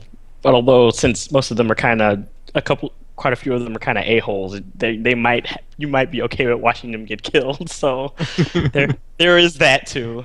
So, although I feel sorry for the more timid ones, like because the ultimate nurse girl, she's like really,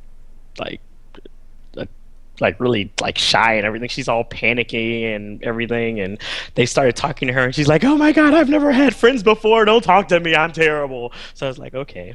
So it's kind of yeah. So it's gonna be interesting. It's gonna be interesting. But that's pretty much all I've been playing.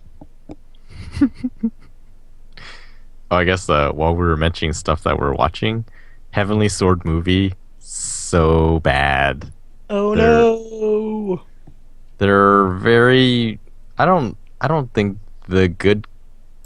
Well, yeah, it's really bad. Script is bad, and like maybe you'd be okay with the script being bad if the action was good, but the action is really bad too. It's just like really poorly done animation, and there's I think 2 parts where the animation looks okay, but if you look closely and think back, those animations are the ones from the game. Yeah, it just feels like the studio took this on, and they had said before, like, the point behind the Heavenly Sword movie was sort of when they pitched it was sort of to prove that they could use the techniques of sort of game cinematics, which is like a cheaper way to make these type of animated movies, and then they were going to do that for a feature film, and it got through, and so they made it. And I think maybe they had only done some animation stuff for their pitch, because the script, I have no idea how it got through. It's just the writing is terrible. There's like a narrator throughout a lot of it, and just like some parts where he's explaining things, like you would have to have muted the first half of the movie to need this explanation right now, because it's totally pointless. Like, of course that's what's happening. Like, we just spent an hour watching it. Like, and they added characters for no reason. Like, they just serve no purpose at all. And was this movie supposed to be like a continuation of the games or anything, or is just like just some random offshoot? It's a retelling of the games. So in fact, like those hand-drawn cinematics in the game are used basically exactly in the movie. Like, they just took this entire hand-drawn animatics from the game and put them in the movie and added a inferior soundtrack and narration to them. Well then. And yeah, I was just like, who is this movie for? Because, if you don't know it, then you're there to see cool stuff, and you're not going to see any cool stuff. And if you do know the story, then I can't imagine anyone is going to think that the story for the movie is better than the one in the game, because the game one was really good. Because I'm one of those people. Like, I like the game story, and then watching the movie is like, they ruined the story. Like, they put in effort to make it worse. Not on purpose, but it's just like, that is the definition of wasted effort. All of your effort did nothing to help your cause. So bad. Soundtrack is bad. Script is bad. Story changes are bad. Animation is bad. The only thing that's good is the character designs, because they were made for the game, and so like they look basically the same. I think they took those character models and put them in the movie, so it's like, yeah, they still look really good. Two character designs that do not look good are the ones that were made for the movie. They're just like very typical 3D anime looking dudes, and they don't fit the rest of the cast. They're just like, why are these characters even here? So one of the characters is there, and he's supposed to be, and I'm gonna spoil it because don't go watch it. And I'm probably not gonna watch it. Yeah. Sounds so terrible. And now you have less reason to. So one of the characters they added is a male character who is sort of like bullying Noriko at the beginning. And it's like, well, yeah, maybe this is to show that part where she was sort of an outcast of the tribe. And, that's a central part of her character. And so it's like, okay, that's still there. But it just seemed very weird. Like, he was sort of almost overly like threatening to kill her. It's like, what? Okay, whatever. And, his purpose in the movie was to end up being the traitor who told Bohan that this tribe had the sword. But that doesn't make any sense, because the story of the tribe is that they're guarding the sword because people are always trying to get it. So it's like, so everyone why would that known? be the case? Yeah, it's like, why would that be the case if no one knew where it was? And that makes the script feel really stupid later, because they're, when they get on the wall and they're seeing Bohan's army coming, it's like, he's here for the sword. It's like, how did he know? It's just like, everybody knows. Later, when they meet the second male character that they added, which is supposed to be... So this is a weird part of the story they added. Essentially, in the original, Shen, Nariko's father, when she was born, he was like disappointed that it wasn't a son, but then he decided to keep her anyway. But she was, like an outcast of the tribe. In this version, he was disappointed, and he went out and raped a bunch of women to try to have a son. And apparently succeeded, and so he had a son. And then, so, like, the premise of the story is, like, Nariko and Kai, they go out to find this son who's supposed to, like, he's the chosen one. And so they're trying to find him to give him the sword. When they meet him, they tell him, oh, Shen is your father. And he's like, the guardian of the sword? And it's like, see? Everyone knows where the sword is. It's like, it's not a secret. And they give him the sword, and like 30 seconds later, he gets killed. And it's like, so that character was pointless, and the other character was pointless. Like, why were these characters put into this story? It makes no sense. They didn't have enough dudes. Yes. I mean, like, the only thing I can imagine is, like, they needed a reason for Noriko and Kai to go to Bohan's castle. But they had one of those in the game. Like, I don't know, like, the alterations are weird. They made it so... It just seemed really unbelievable. So, yeah, they still had the part where Noriko is the one who escapes with the sword, and then she's sort of cornered. And Bohan basically tells her to give him the sword. In the game, it was like, oh, I have your father here, and he starts beating on his father or her father, and she gets all desperate, and that's why she wields the sword. In the movie, Bohan comes and says, yeah, I killed them all, and oh, by the way, you have a bastard sister who is Kai, and a bastard brother who is the chosen one. And then she's just like, I'm gonna take the sword and then jump off a cliff. And I was just like, what? That all made perfect sense. It turned actually. out none of those characters were killed. Sheesh. Like, why the change then? Like, it makes no sense. So bad. So bad. I want them to make more movies, but if this is how they're gonna be, like now I'm worried about the Ratchet and Clank movie. See? Because it's the same people.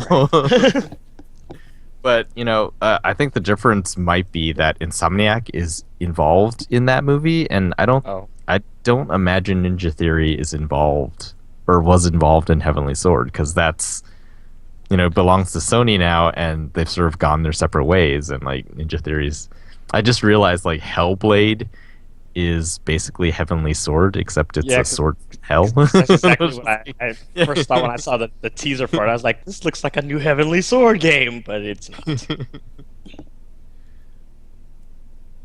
Man, the movie was just like, well, it does make me want to play the game, and it does make me hope that there's a sequel. So if that was the point, mission accomplished. I don't think that was the point or their goal. Another like weird, not to go on like a tangent, just like want to mention something. Like I was walking through like the past electronics where like they have like the racks of like movies and crap, and I saw that there was a second live action Tekken movie. I didn't know there was one, so yeah. Oh yeah, I saw that in front of the store. I was like, Tekken 2? Wait, a second one? What do you mean? Was there a first one? Yeah, the live action one. I haven't seen it though, so Because I imagine it was bad. Yeah, me too. I only know of one that was like actually all about fighting and stuff. But I don't know if both of them are like that. Well, no, I saw Dead or Alive, which is actually pretty amusing for what it is. But see, at least that one was funny. Yeah, I mean they had that going for them. But which I think was like the goal, because Dead or Alive isn't really one of those super serious series from at least it doesn't seem that way. So I kind of accepted the more campy movie aspect of the whole tournament and stuff. So Tekken is actually supposed to be more.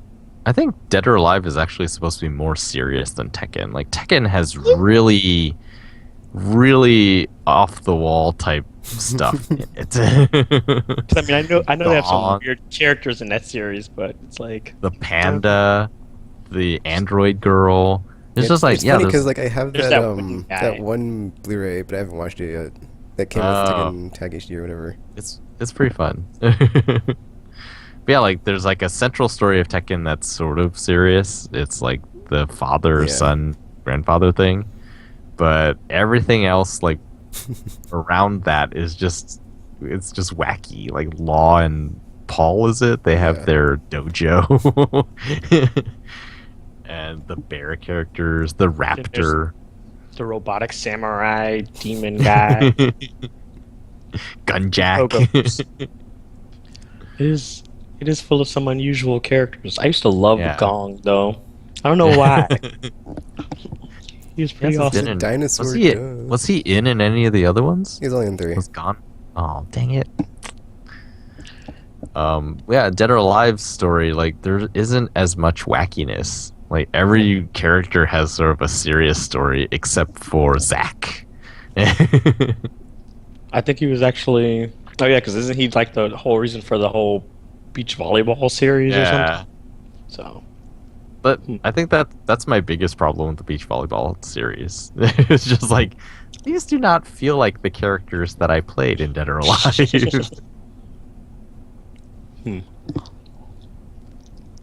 Or maybe I was just more okay with it because it was a video game movie, so I was okay with campy. That could be it. Because like my thing is, it's either needs to be like fun and campy, or just like. I don't know. I don't know.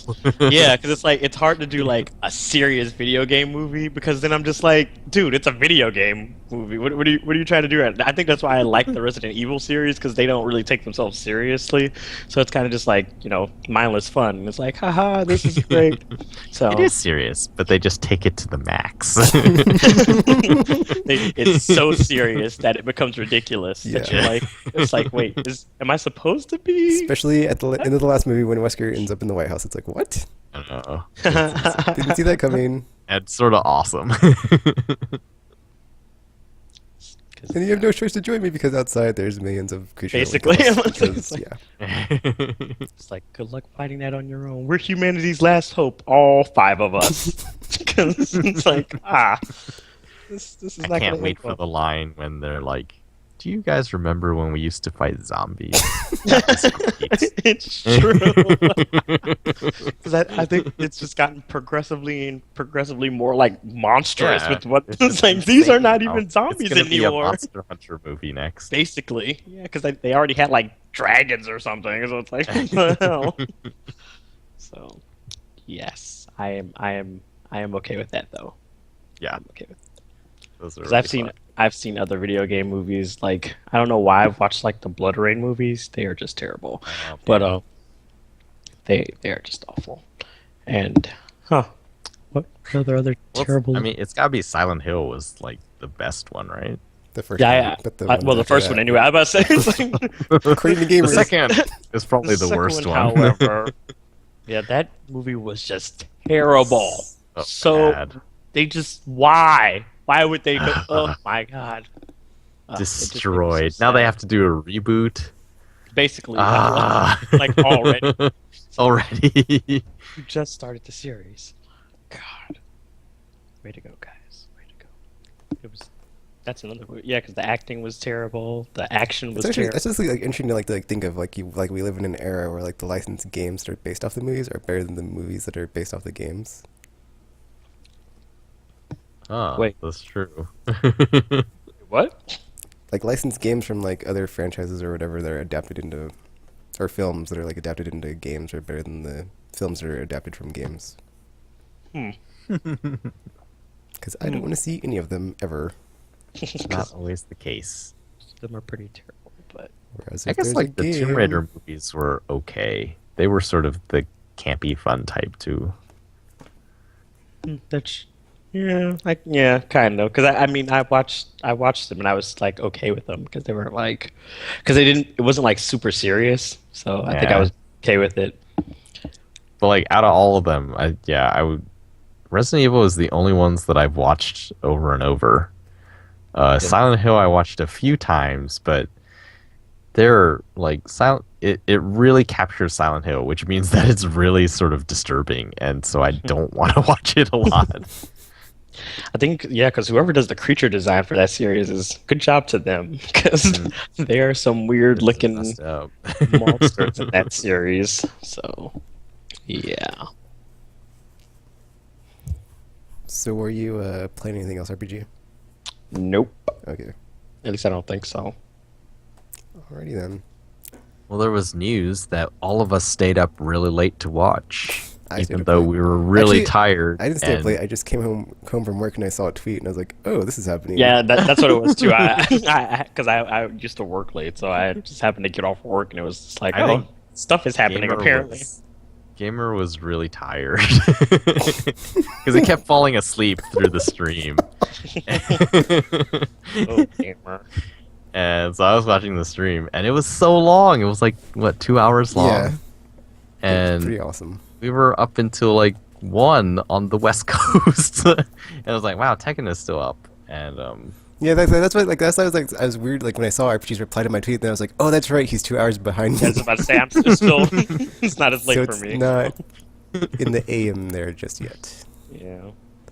it was long. But I guess that vocal minority PlayStation Vita people who want Vita to be at press conferences, they got their wish because they spent a lot of time on Vita at the beginning. Mostly Japanese stuff. I was just about to say the only problem is like whether any of this stuff is coming, Yeah. west. I mean, Yeah, that's why I kept tweeting. I was like, "Oh, Resident Evil Revelations soon in Japan." ... We'll see how long the localization Actually, turnaround is. I don't think that one is soon. I think it's That one seems 2015. like sort of off. It Yeah. seems like it might be first quarter, maybe. because when I was seeing like Well, they- release dates and stuff, I was like getting excited, but then I was like, all right, this is Actually, I guess it's not first quarter because there's nothing. They didn't see like a playable trailer or teaser, so Yeah, it's it probably was just like live action stuff. next fall, maybe.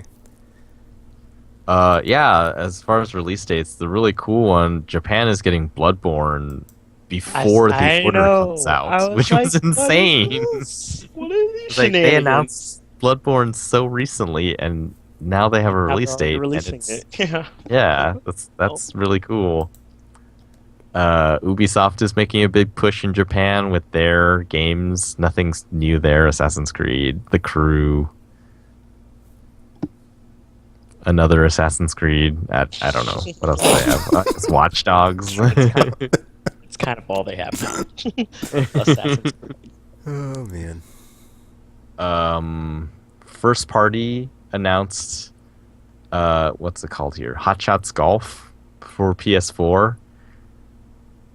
I think it's going to be really cool. They talked about using a lot of the social features and stuff from the now available hardware.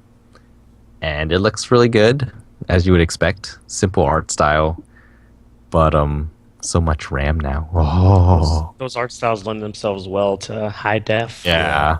It's like it works. Yeah, it's really weird. Like thinking about like Wind Waker HD, it's like all the games that came before it or like after it that were cel shaded. It's like they missed. They didn't like really miss their time, but it's like the time to make those games is now because they can just like completely nail the look of what they were going for. Yeah. Oh, I would kill. Okay, I wouldn't kill, but I would love to see a Jet Set Radio with that art style. Don't lie. You would kill. You would kill for it. Who do I need to take out so you can just tell me? Just give me the list. There's like here. I was just make about it to say, happen. here's the list. It's like, Well, they announced a new firmware coming out for Vita, which will... Did they say anything about it? All I know is that it has dynamic themes coming to Vita. And the things new just the only firmware I saw. update 2.0 coming to PlayStation 4 also has dynamic themes in addition to share play. And they look really cool. Yeah. They do look really good. I hope they are like free things though. yeah, I was just about to say Yeah. the Or same at thing. least I was like, some. unless You're they- funny. unless they You're charge funny. us for them. So he knows they I charge mean- us for them on PS3. Dot dot dot. Well, I Well, mean, you they know, might like, let the first The pre-order few- bonus thing and all Yeah. that. I mean, there's ways around it, and I Oh, mean, there's yeah, always yeah, okay. PlayStation Plus. Because as I do have well. like my only like dynamic things I have are like the stuff I got for free for pre-ordering stuff. So Yeah. I would not mind those. Yeah.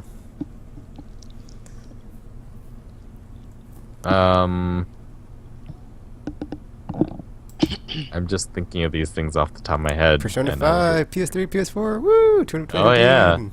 just- that was pretty insane. So a lot of people seem to be saying goodbye to their PS3s because of this. They were like, Persona 5 is the last thing, and then it's not worth having. And I was like, well, I'm not sure about that, but Well, the funny thing is like because the PS2 kind of went out with the Persona as well, Yeah. so that's That's probably yeah, that's interesting. or. And since we probably won't be getting, well, at least not in North America until probably like late next year, at the earliest, it probably wouldn't be too far off. And then they could just go full on PS4 and it's like everything is awesome. And it's like, Capcom officially announced Resident Evil Revelations 2 and also showed off some stuff from Resident Evil, I don't know what it's called, HD Remaster Yeah. is like the first game. They had that subtitle on the thingy. It's like HD remaster. Yeah. It was weird. For the first time, it'll have Japanese voice track in Japan and America. This was the translator translated. Oh, and we also hired professionals to voice the English version. And I was just like, wait, so before it wasn't? I know, I was just about to say, it's like, what are you trying to say? We just hired hobos. So that's really funny.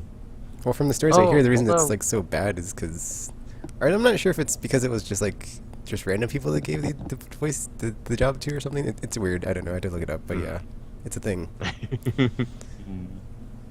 That's hilarious. You almost became a Jill sandwich.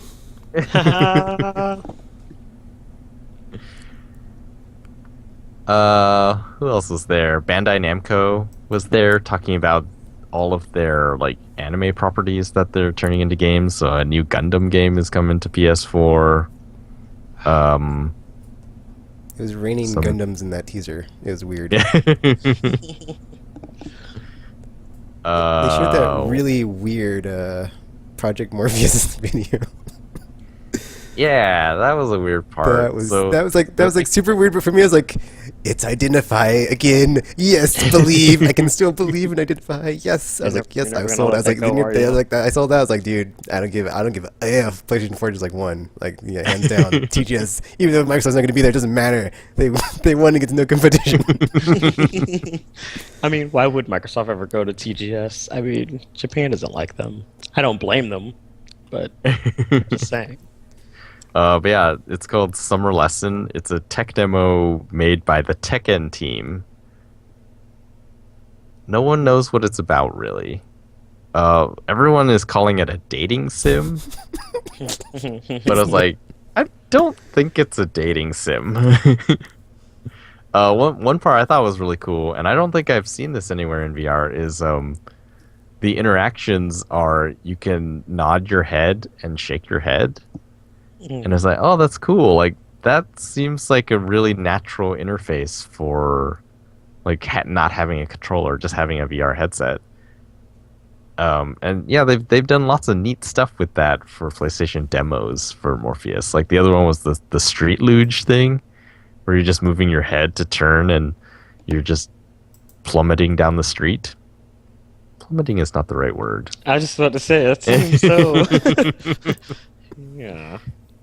The plummeting, but at more of an angle. That is equivalent to the surface of the road. Yeah, I don't know what it's called. That. Zooming? Let's go Racing with down the hill? Let's go with zooming. Let's just zoom. Because plummeting sounds like you're falling. And that's not fun. I mean, because you are. But there's another force, which is the surface tension of the road that is pushing you. And so the cumulative force is a diagonal direction. Oh, Downward. Trioptical. You and your physics. What else was interesting? They showed. Oh, what else is interesting? Well, when they were showing all that Bandai Namco stuff, they had that guy in that like weird suit. It was like, what's going on here? Very Japanesey. And he had I some still don't book. understand that. And they showed that God Eater 2 for Vita. Or was it PS4? I know. And for PS4, I was like, that better come out Yeah. over here. I hope we get that one. Because, yeah, that series is pretty fun. And it's more story focused than Monster Hunter, so. There was also a new Earth Defense Force announced. New Disgaea. Oh yeah, Disgaea 5 was announced for PS4.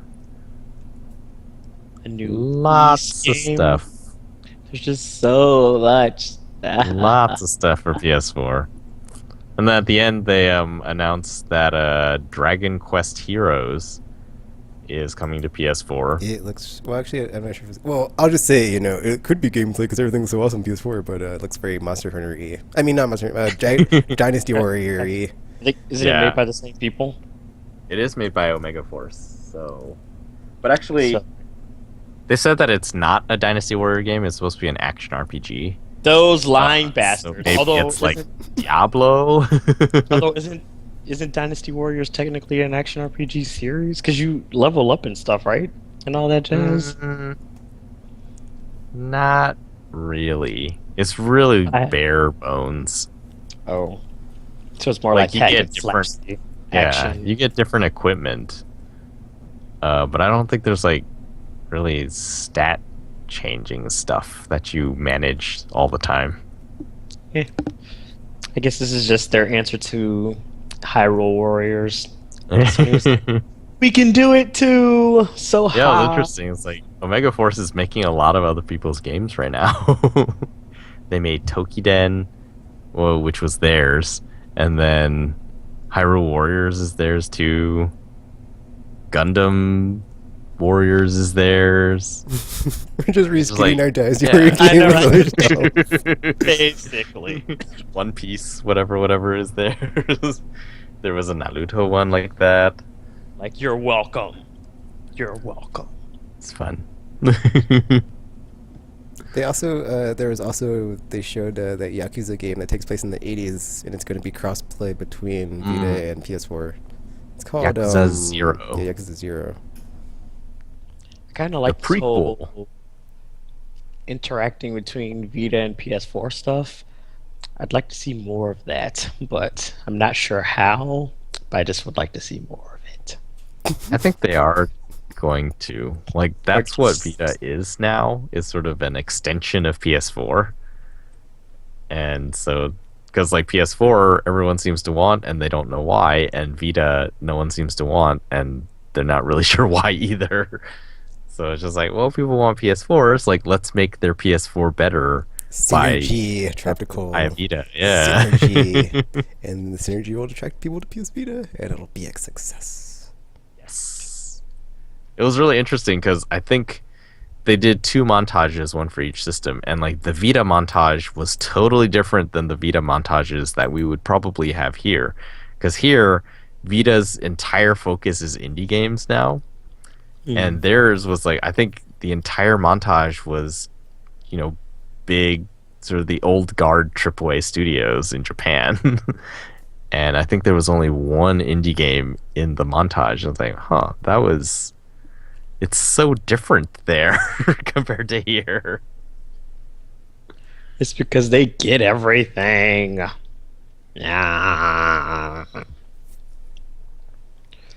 But I mean, it's okay. We still get games here. I mean, I've had like 12 games in like less than a year. So I'm Game okay a month? with that. That's I mean, over it here would've with been- Tropical. It would have been. I was about to say it would have been more than game because I got my Vita Failed. in November of last year. Your Vita so came with games, right? only one. Oh. All the rest of those are all been releases that I bought and stuff. So, and I still have Yeah. more on the horizon. So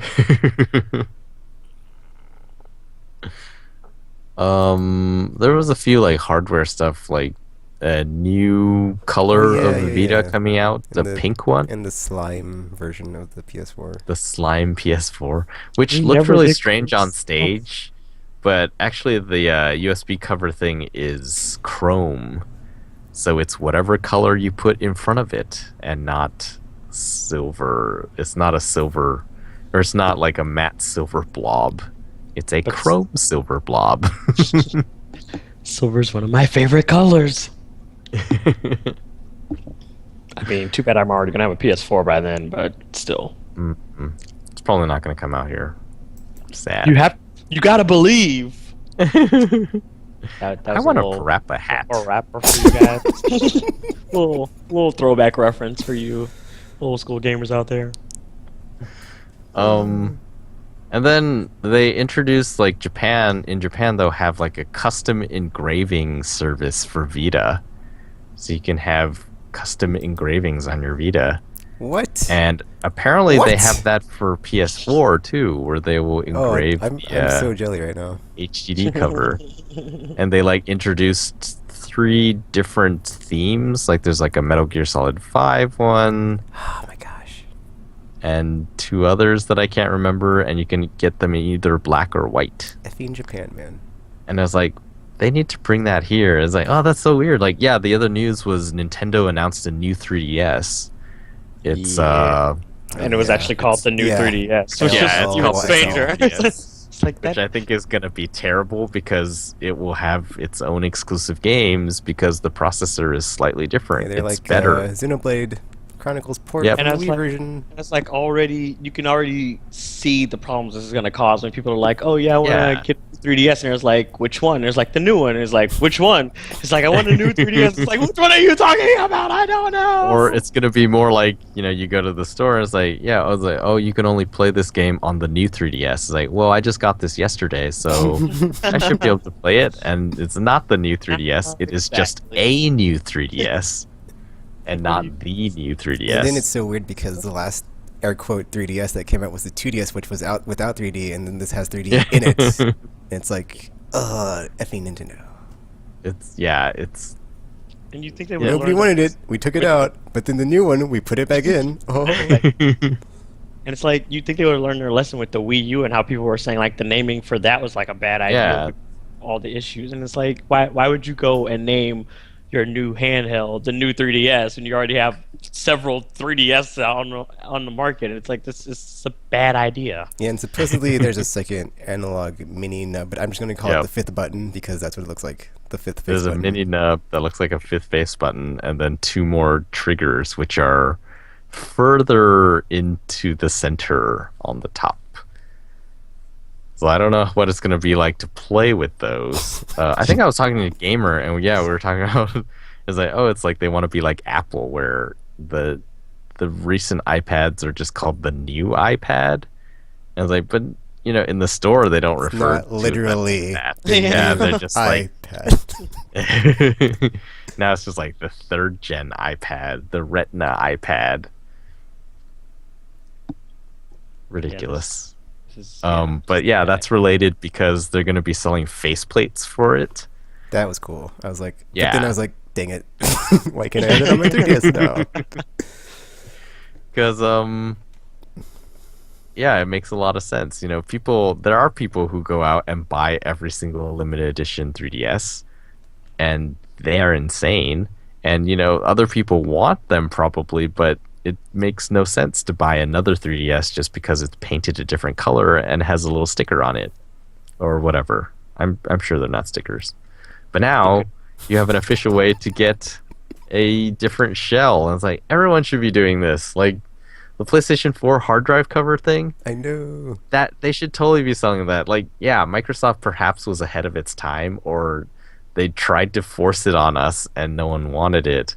Because if you remember back, the original 360 did have faceplates. Interchangeable faceplates, and nobody cared. But I guess, maybe it's just a different feel. They were selling it as a feature, and PlayStation thus far is denying it to us, and that's why no one wants it. Or that's why everyone wants it, because they can't get it. Yeah. It's always when you can't have something that you wanted the most. Yeah.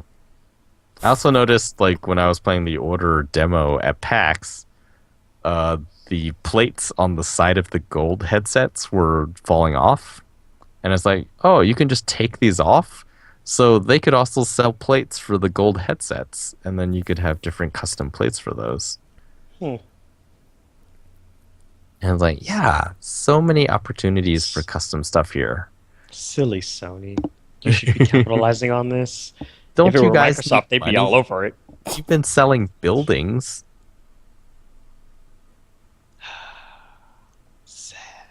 Sad for us. I just hope when the new 2DS comes out, it'll fold in half. That's all I want. Just make it just like the 2DS now. Like you're making the better 3DSs, and then I can fold it, and then, I'm good to go. But you don't want the cool axe shape, though? You can just No, attach it to a stick and beat people with it? I do not want non-folding handheld devices, RPG. That are the size of a book or It's small true, they book. are pretty huge. It's like, I can't put this in my pocket. That will not fit in my pocket. 'Cause Yeah, then it I makes no noticed point to that have it. with the 3DS XL, it's harder to put in your pocket, and so I don't get as many play coins, because when I'm walking with it in my bag, I guess it doesn't register that I'm walking, and so I have way fewer steps. And I was like, "Aw." Another feature of the new 3DS is that it has a built-in, I forget the signal that it the uses, thing that but scans the NFC figures, for the amiibo stuff. Those things are going Rather to than be a plug-in. $13 a piece. Yeah, you basically can the reorder same them. price as Oh. Disney Infinity and Skylanders. Wait, each of the figures are $13 a piece? Yeah, but Holy crap. we're kind of lucky. If it was a real toy, if there were still toy stores and it was like a toy thing, those would just be outrageously expensive all the time. But because they're a game thing and they sell them in GameStops, like GameStop doesn't have a lot of space. They're pretty small stores, and so they are always running promos. And like even Best Buy, like it's a big store but small area for games, and so they're always running promos to get rid of them because they always have a ton of these things. They take up lots of space, and they're just like, yes, people buy them during Christmas, but after that, it's only the hardcore, and there are not nearly as many hardcore fans buying these things throughout the year, and so they're just like, how do we get rid of them? And yeah, if you're following it, they're always going on sale. It's like buy one get one free. They're $10 today. It's like, there's always sales for these figures. Nintendo ones, I'm not sure what's gonna happen with those though. That might be different. Like Activision, yes, they're just trying to move products, so they don't care. You know, once it's the store's bottom, it's like whatever, just sell them as you can. Disney, I sort of imagine they're kind of the same, maybe, except for some of their figures that they don't want to depreciate, like the Mickey one. But yeah, they still go on sale fairly frequently. Nintendo, I'm not really sure. Like their pricing is very different. Their games hold their same like retail price for quite some time. Yep.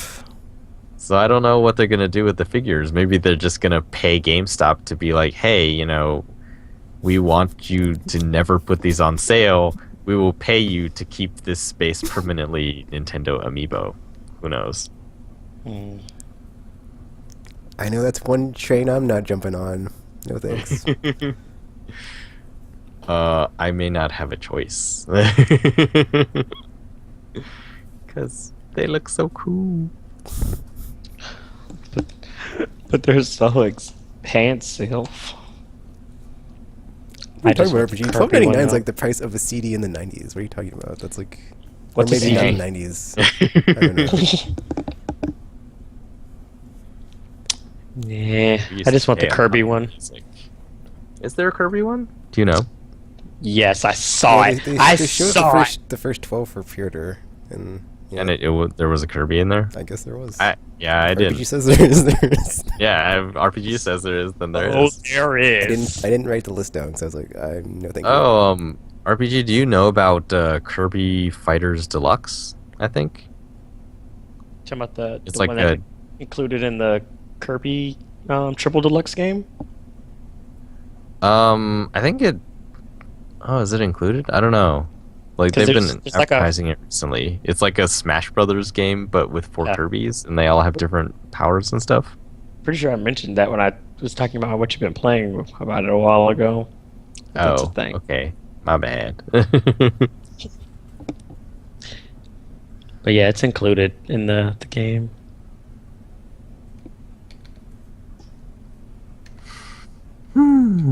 What other news was there? There was, just like we got the Tomb Raider Remastered Edition and the Sleeping Dogs Remastered Edition, we're now getting the Dead or Alive Last Round for PS4 and Xbox One, which is, or Dead or Alive 5 Last Round, which is essentially the Dead or Alive 5 or whatever, Ultimate or whatever. Remastered Edition. The last one, Remastered Edition. Also, there's another one. Oh yeah. Saints Row. Yeah, Saints Row. Re-election edition or something, or re-elected something. It's going to have doesn't that include the new add-on expansion? Get out of hell. Get out of hell, which looks really cool. Like, I think the games are awesome.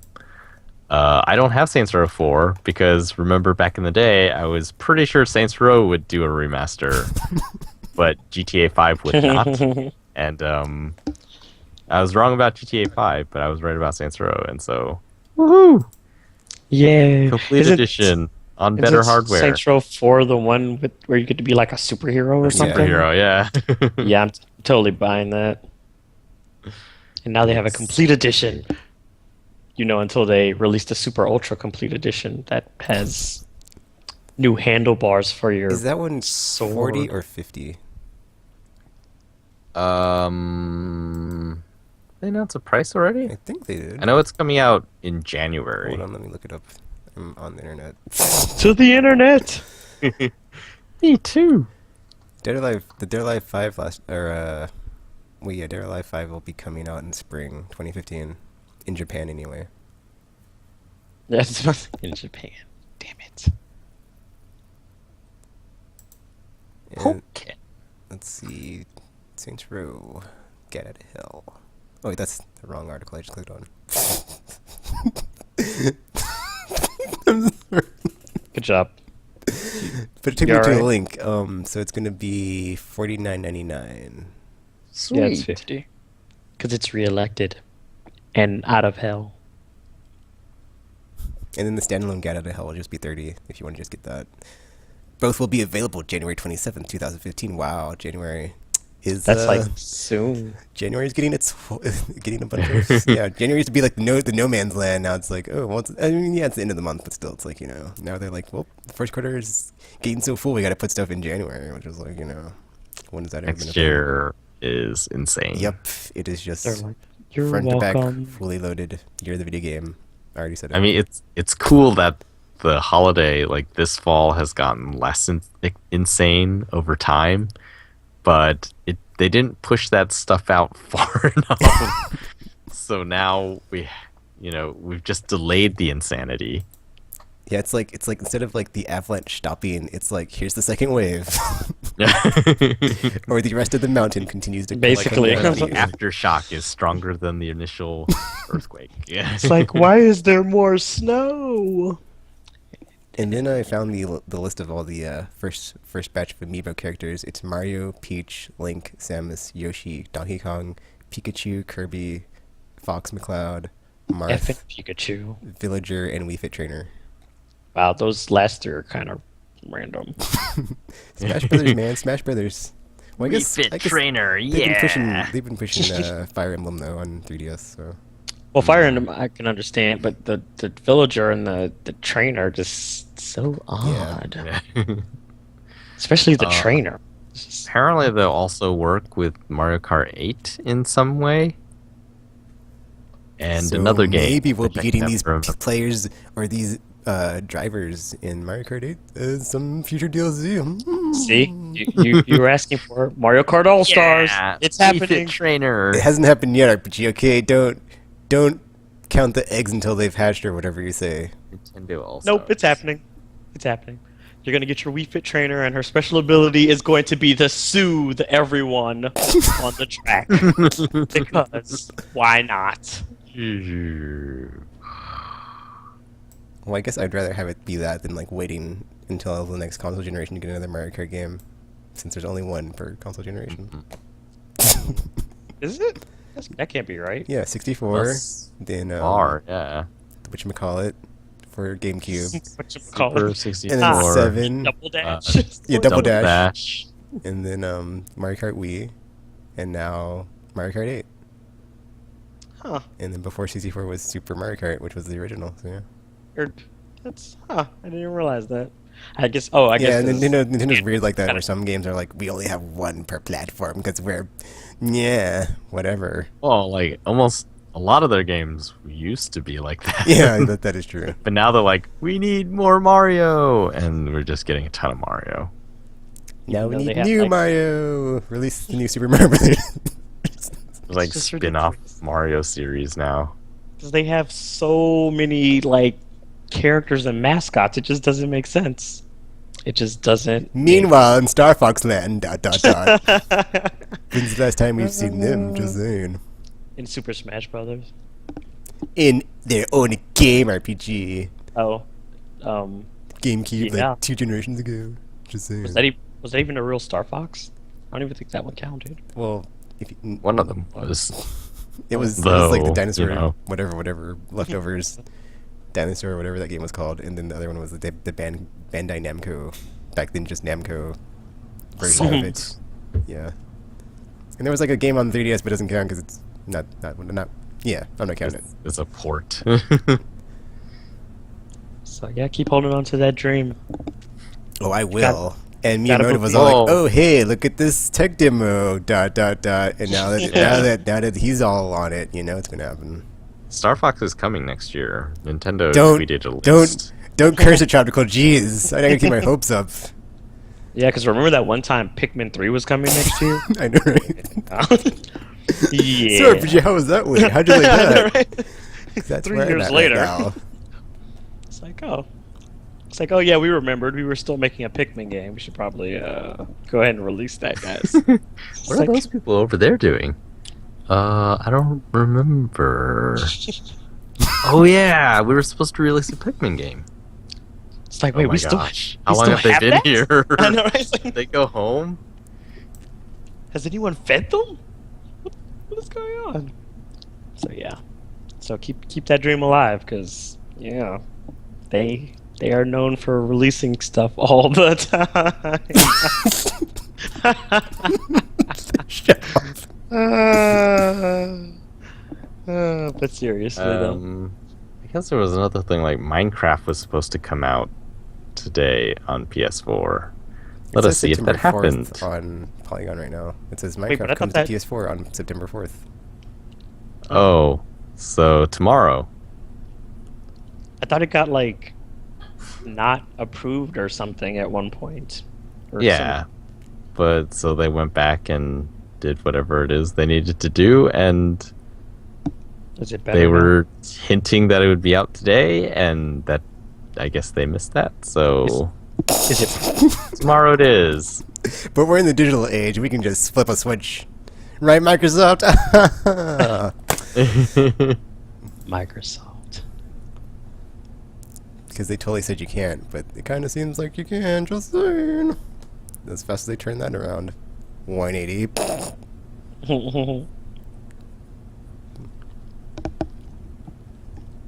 Yeah, there's something about the PS4 Remote Play coming to Sony Xperia Z3 phones and tablets this November, but I've not read it, so that'll be cool. Yeah, it's just their new line of phones because Sony needs PlayStation, mobile, and a third thing are the pillars of the company now. So they need And a third. they, And a they need hilarious third mobile thing. to be to do well, and so That's a lot. remote play probably a selling point maybe for a phone.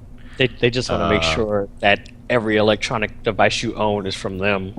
So they're like, yes, release a Sony everything. I have a Sony lamp, That's true. They're a and it has Wi-Fi. lifestyle product company.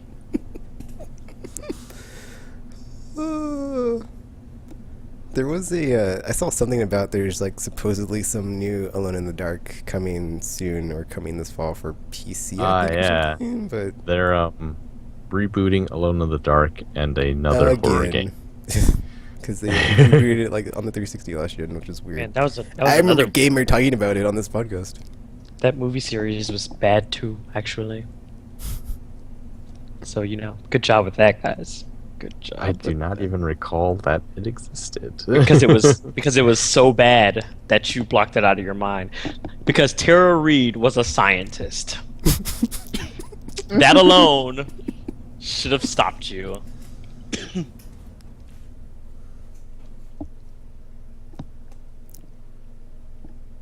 Yeah, there's some new Samsung smartphone VR headset thing. Samsung's getting a little yes. ridiculous with all their phone accessories. It's like they have the watch and now this virtual headset thing. It's like, come on, guys, come on. Although,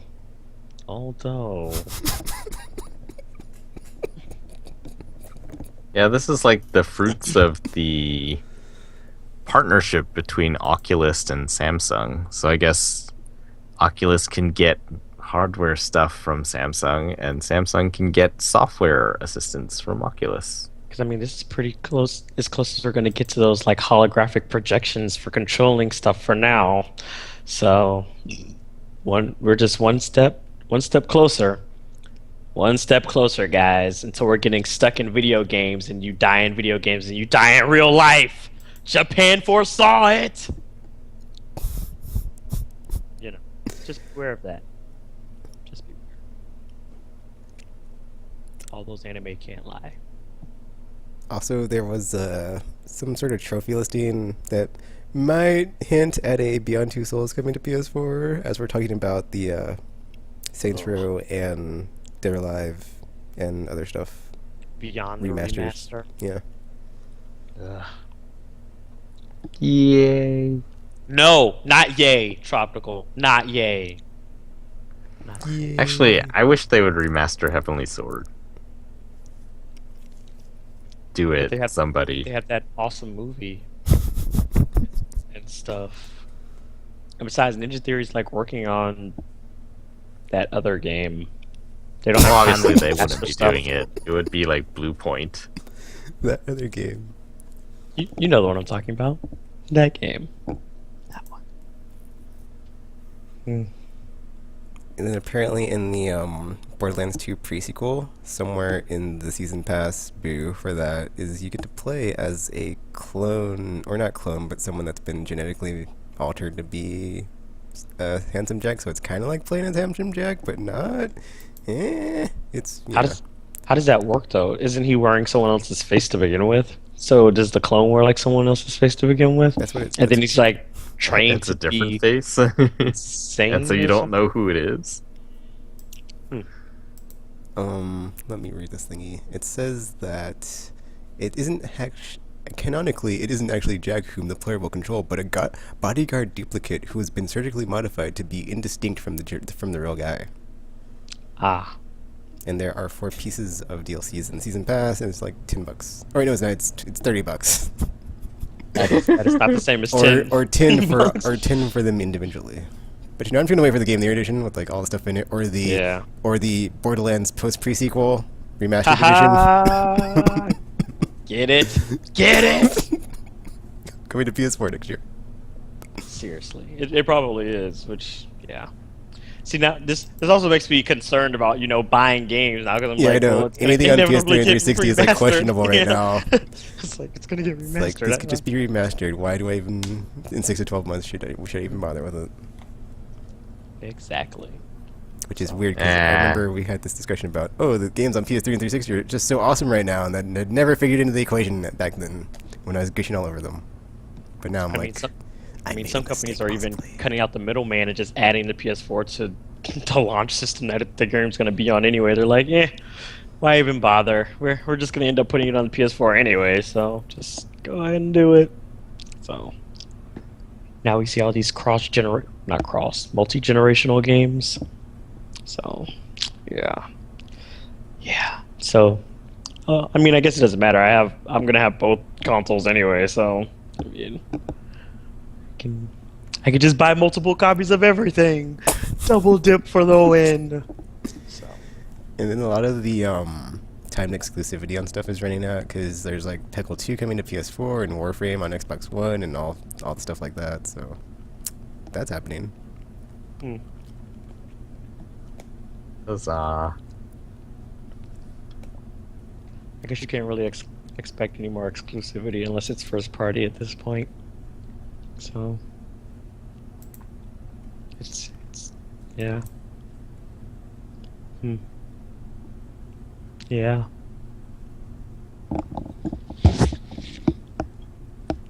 Because also you can get themes are coming to the old 3DS as well this October. So It's not like it matters. It's obsolete now anyway.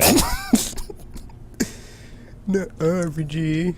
Which is also something there's not even that many games that are not on it yet. So It kind of concerns me though, because like if they already have games that seem to only work on the new 3DS, then it's like it's only a matter of time before they're like, yeah, we're not supporting the old 3DS anymore. We're only supporting the new. That would be fun. That's what they're gonna have to do. We're always playing the new 3DS, not the old 3DS. It'll even be like stenciled on the boxes and like Old 3DS. Old 3DS. It's like, oh, I don't want this one. Let me get the new one. It's all bright and shiny. So yeah, be ready for that to happen. So when the new Wii U comes out, you can just buy one of those instead. So yeah.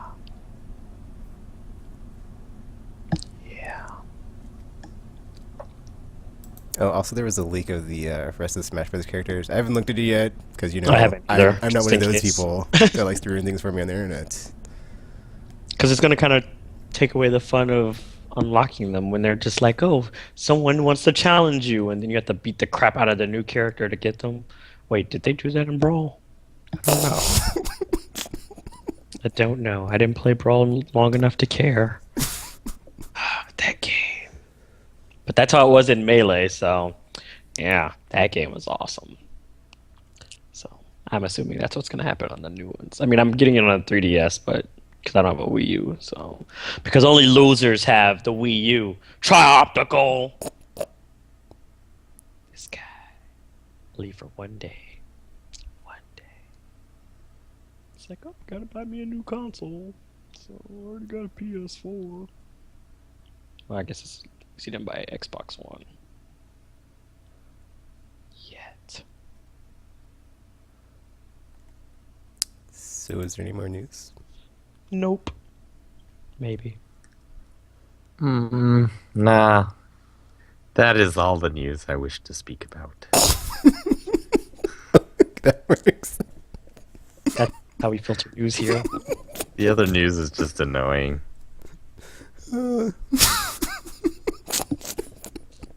The non-annoying news of aimlesspodcast.com. You're all welcome.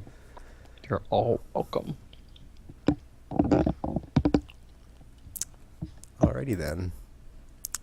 Destiny in a week, yes. Or I less than a week. know it is less than a week because it's Tuesday. So So I just gotta get me a replacement chair for my saucer chair and a bunch of beverages and other things to fill myself with sustenance while I crack out on it, and I'll be good. All geared up. RPG getting the PS4. I am. Possibly getting a TV. Maybe, Oh yeah, I already did maybe. that. So Oh, you already did that? That happened. Which So, one did you get? by the way, I got a 48-inch TV like a couple of days ago. I was like, yeah, why not?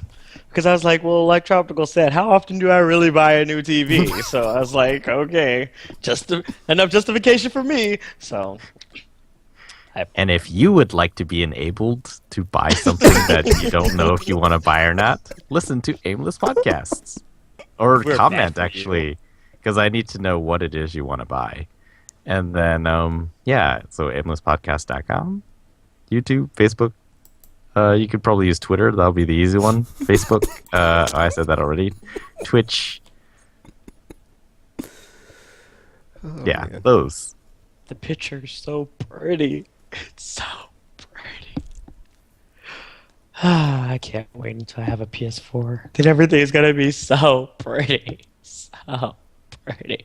And I could be an elitist like you guys. And you're all like, I don't want this on the PS4. Everything else is so ugly. Everything else is terrible. The voice That's- chat sounds I know. bad. The sounds don't reverberate through the cave that I'm walking through at this 3 seconds. My controller doesn't light up. There's no share button. It's like there's a pixel that's off in the corner. It's not the same. It's crap. So yes, look forward to that happening, because it will. I also need to get a headset now that I think about it.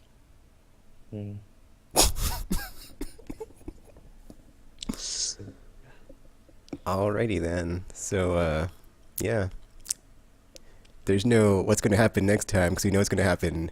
Destiny's going to come out. I know I'll be cracking out on it. The other two, I'm not so sure about, but I know that's what I'll be doing. What has Tropical been doing? What has RPG been doing? I guess we'll find out on the next episode of Aimless Babble Z.